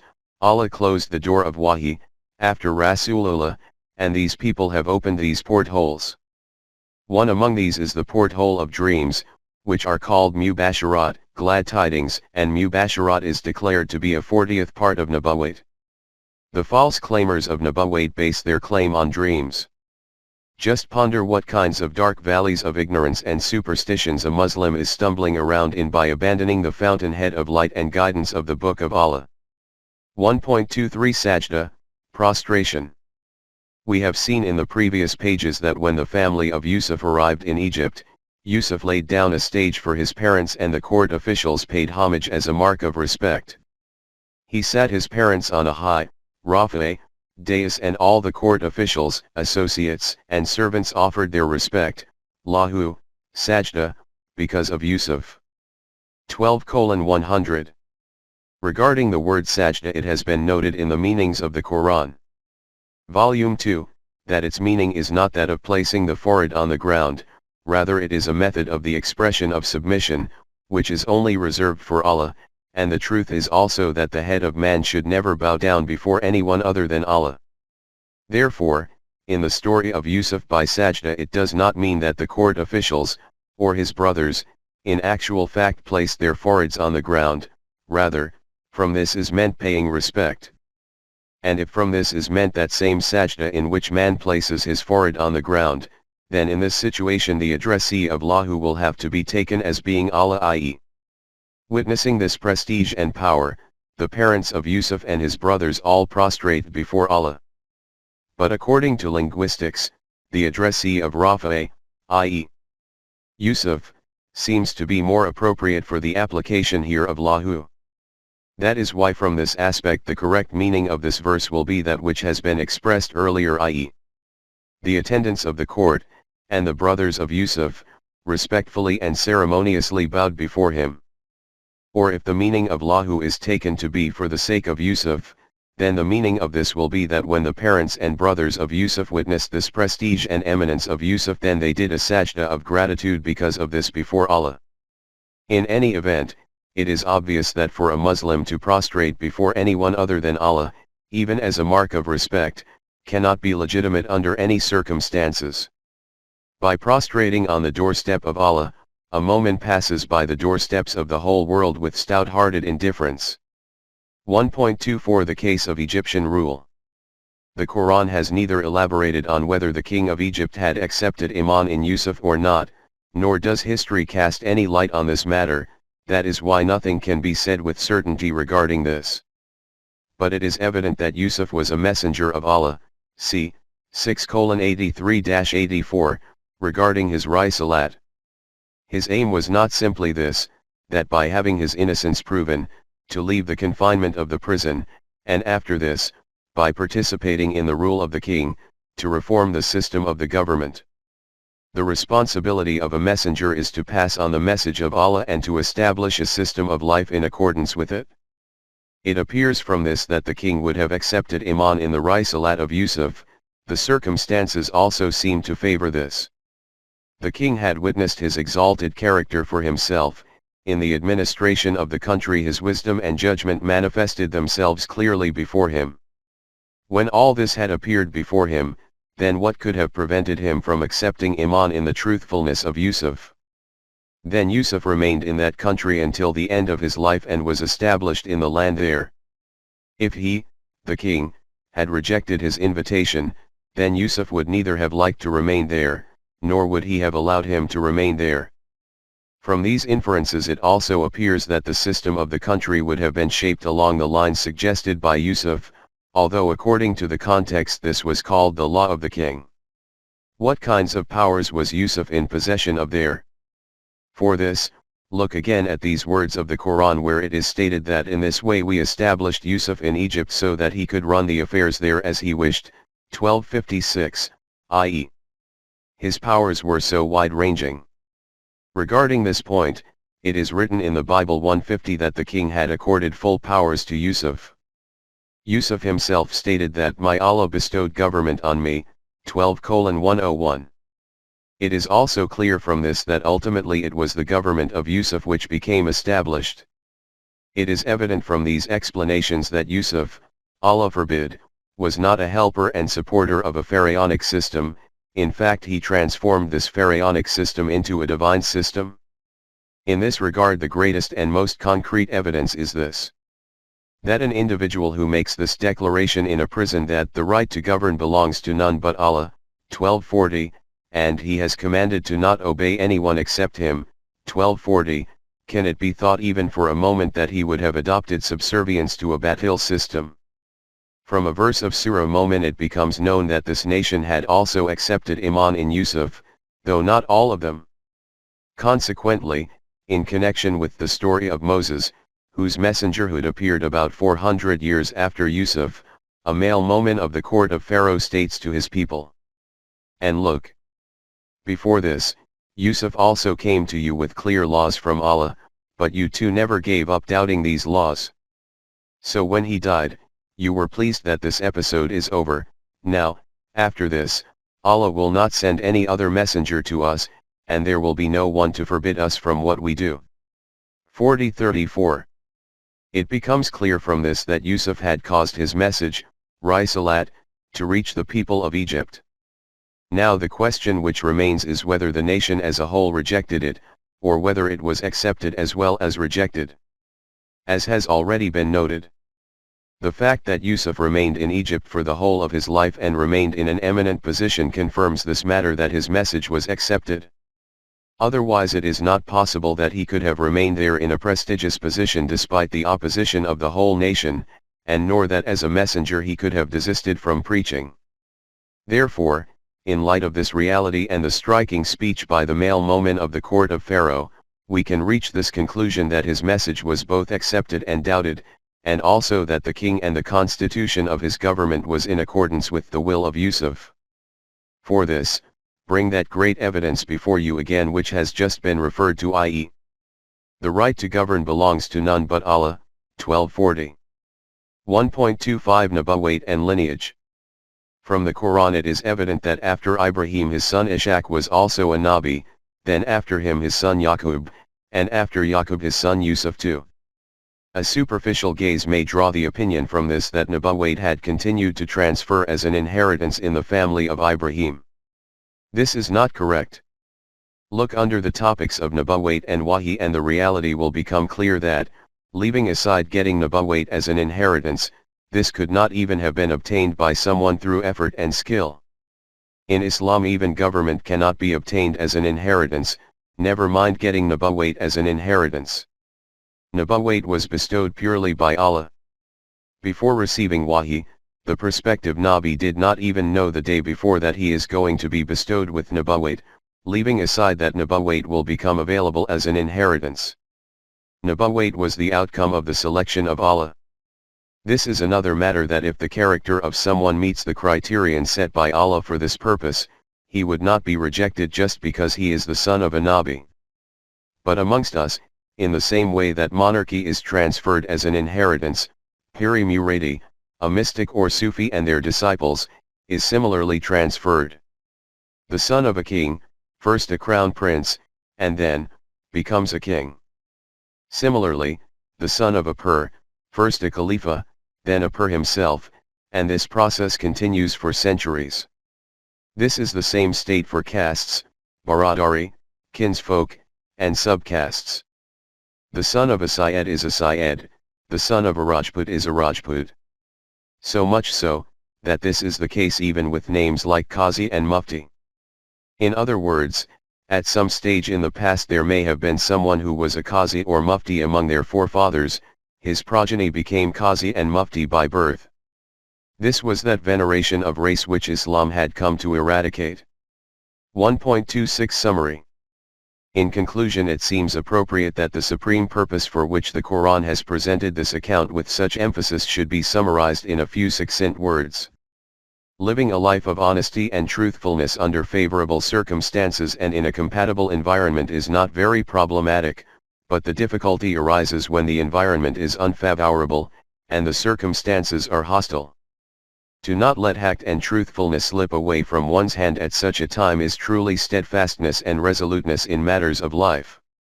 And the truth is that an assessment of the eminent conduct and strong character of man can only be determined under such adverse conditions. You witness that nets of deception and trickery are being laid all around, lies and hypocrisy are allowed to prosper everywhere, and the more cunning and an opportunist one is, the more successful and prosperous one is. Truth and righteousness are being strangled everywhere. In this kind of life, difficulties and hardships have to be confronted at every step. In the race of life, advancement is being achieved through artificiality and deception.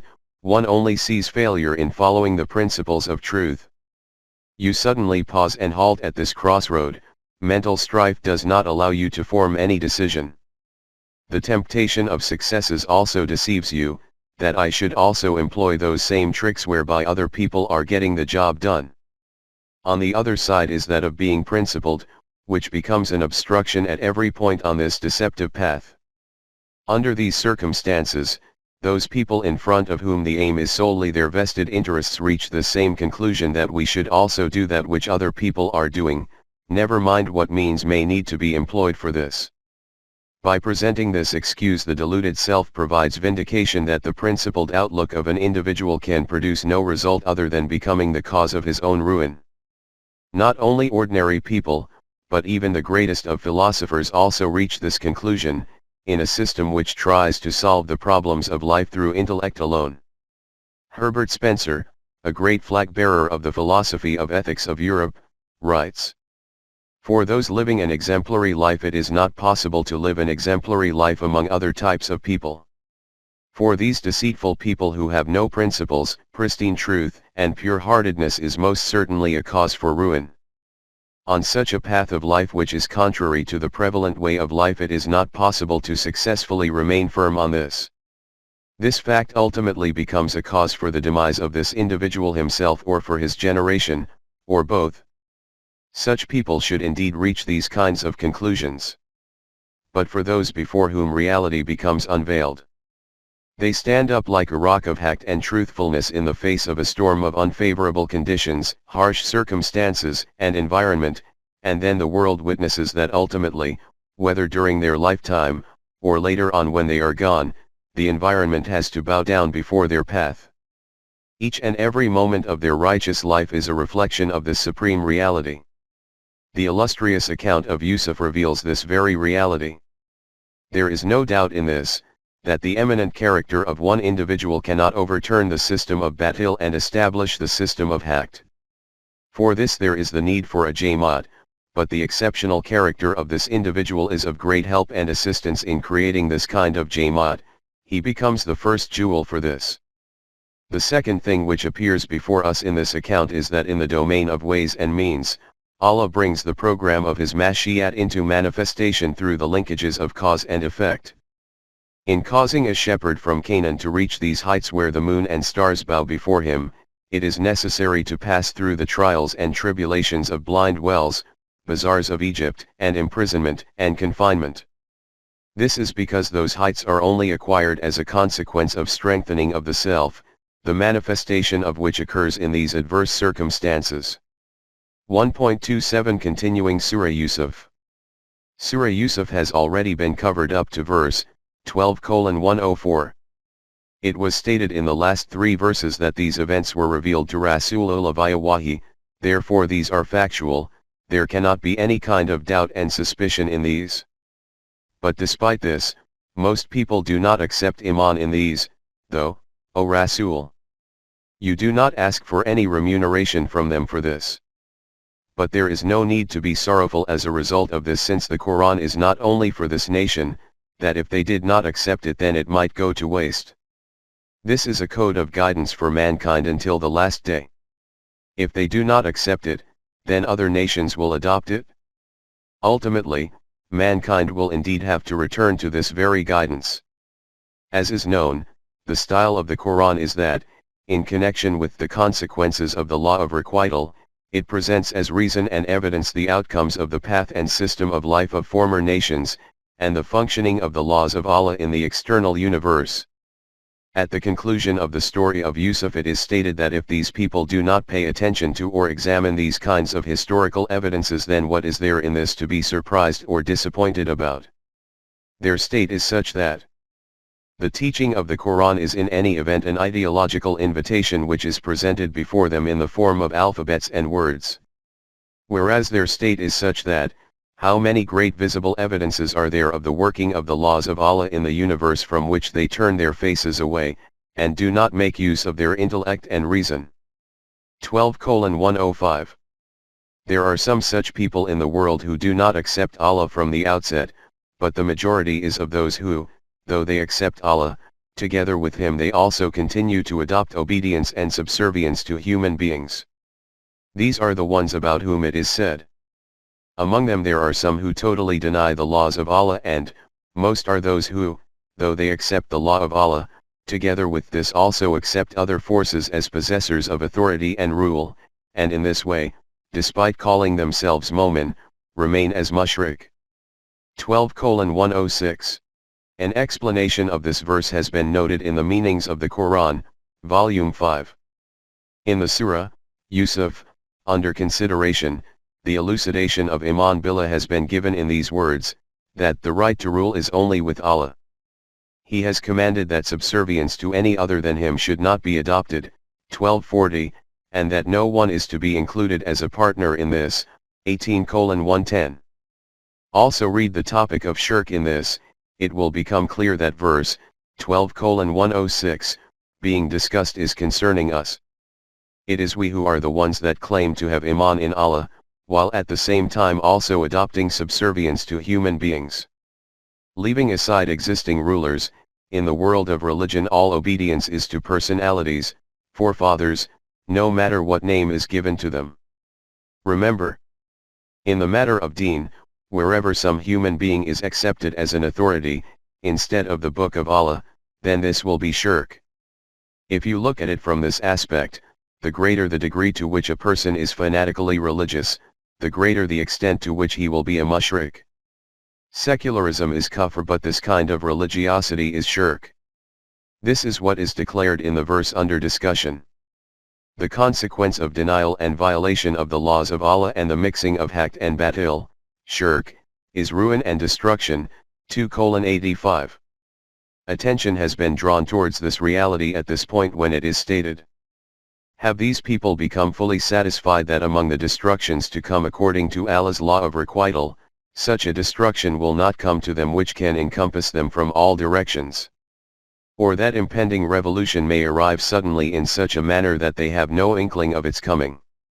12:107.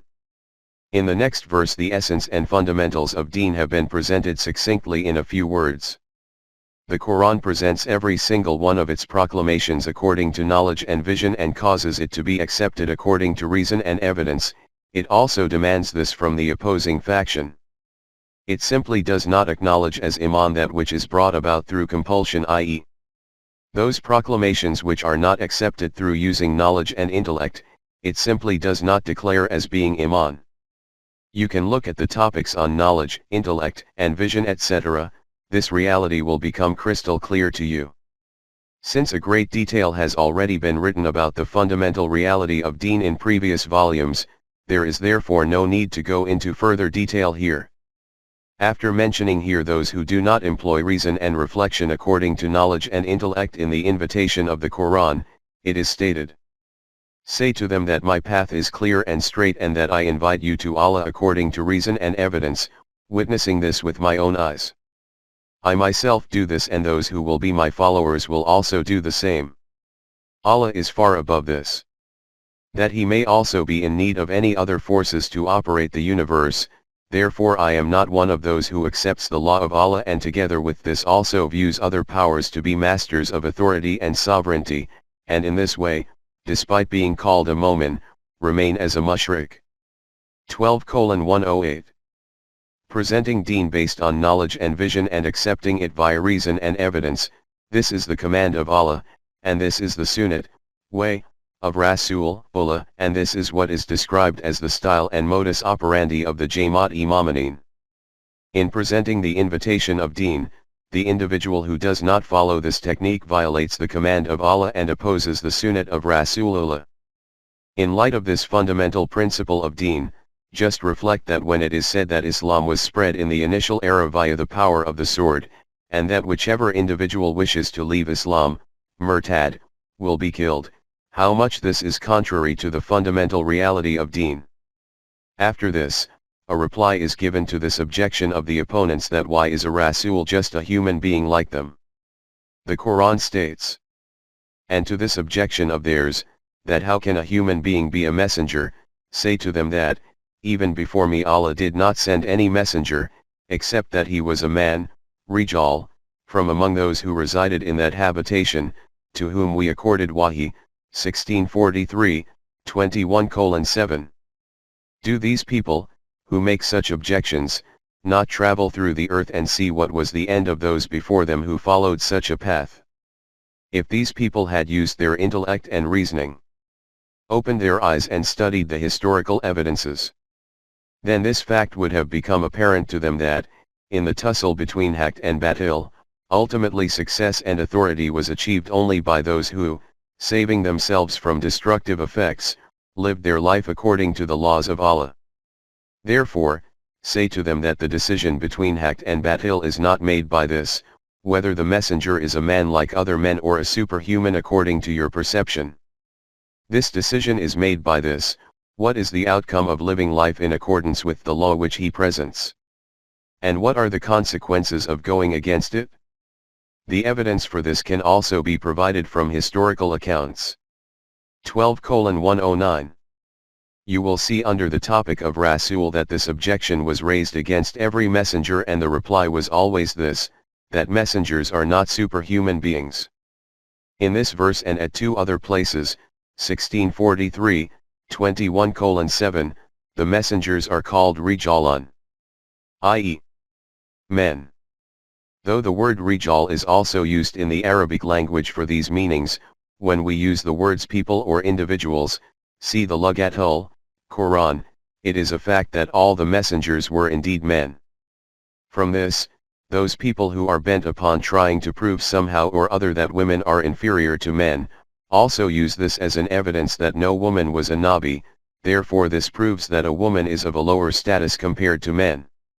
If Nubuwwat had been a personal matter of that individual who was bestowed with Wahi, then Wahi would also have been sent to women. But the duty of a Nabi was also Risalat, and the meaning of this responsibility is to establish the supreme revolution by confronting all the rebellious pharaonic forces of the world. If this responsibility had been allocated to a woman, she could not have carried out those specific tasks which are assigned to her by nature. This is the distribution of tasks, which does not mean that women, simply by being women, are inferior to men. After this the Quran describes this challenge which the messenger had to grapple with. The very first phase of Risalat was that the messenger communicated his invitation to the people of his nation and would try to incline them to acceptance of it. In this he, more often than not, had very little success, so much so, that a juncture would be reached where it could be seen that those righteous people who wished to accept it had done so, and the remainder of the opponents will not accept it. On the road to acceptance of this invitation, one matter which would also arise was that when the messenger used to admonish them that if they did not give up their wrong path the consequence of this will be destruction, they would insist that he bring on this destruction speedily. But this had to appear in its own time, fixed by the law of respite defined by Allah. At this they would think that this warning of destruction is merely an empty threat, and it will never happen like this in reality. This reality has appeared repeatedly in previous volumes. After this the decisive stage used to arrive in which the opponents of Haqq used to be defeated, or were destroyed, and the Jamaat-e-Momineen would become successful and prosperous. In this connection refer to the meanings of the Quran, Volume 3, where details of these stages are described. The Quran states that in this struggle such phases come when. But these historical evidences will also inform us that the outcome of this struggle between Haqq and Batil is not settled quickly just like that, for this a long time is required. Thus, sometimes in the case of previous nations this time of respite would be so long that the messengers used to become disheartened that these people will now not accept Iman, and people would think in their hearts that the punishment of ruin and devastation about which they were being warned was an empty threat. Then at that juncture our succor would reach our messengers. So we used to keep the messenger and his Jamaat protected from the destruction according to our law of Mashiat, and that punishment would never divert from the criminals. Hence, just as it occurred in the case of former nations, so the same will happen to these people. 12:110. And at the end all these facts are summed up together in one verse. In the circumstances and conditions which we narrate of nations from the past, there are signs of understanding and wisdom for those people who make use of their intellect and reasoning.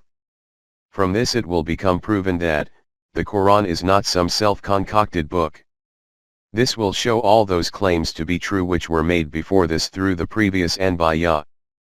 All those principles and laws have been given in it which were needed by mankind to live a true life.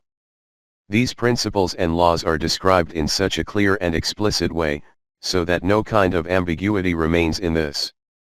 This is that code which will serve as a guidance in the journey of life for every one of those nations which holds conviction in its truth and will provide the means of nourishment for it. 12:111. This is the final and complete code of life for the whole of mankind from Allah. On this key point, Surah Yusuf comes to an end.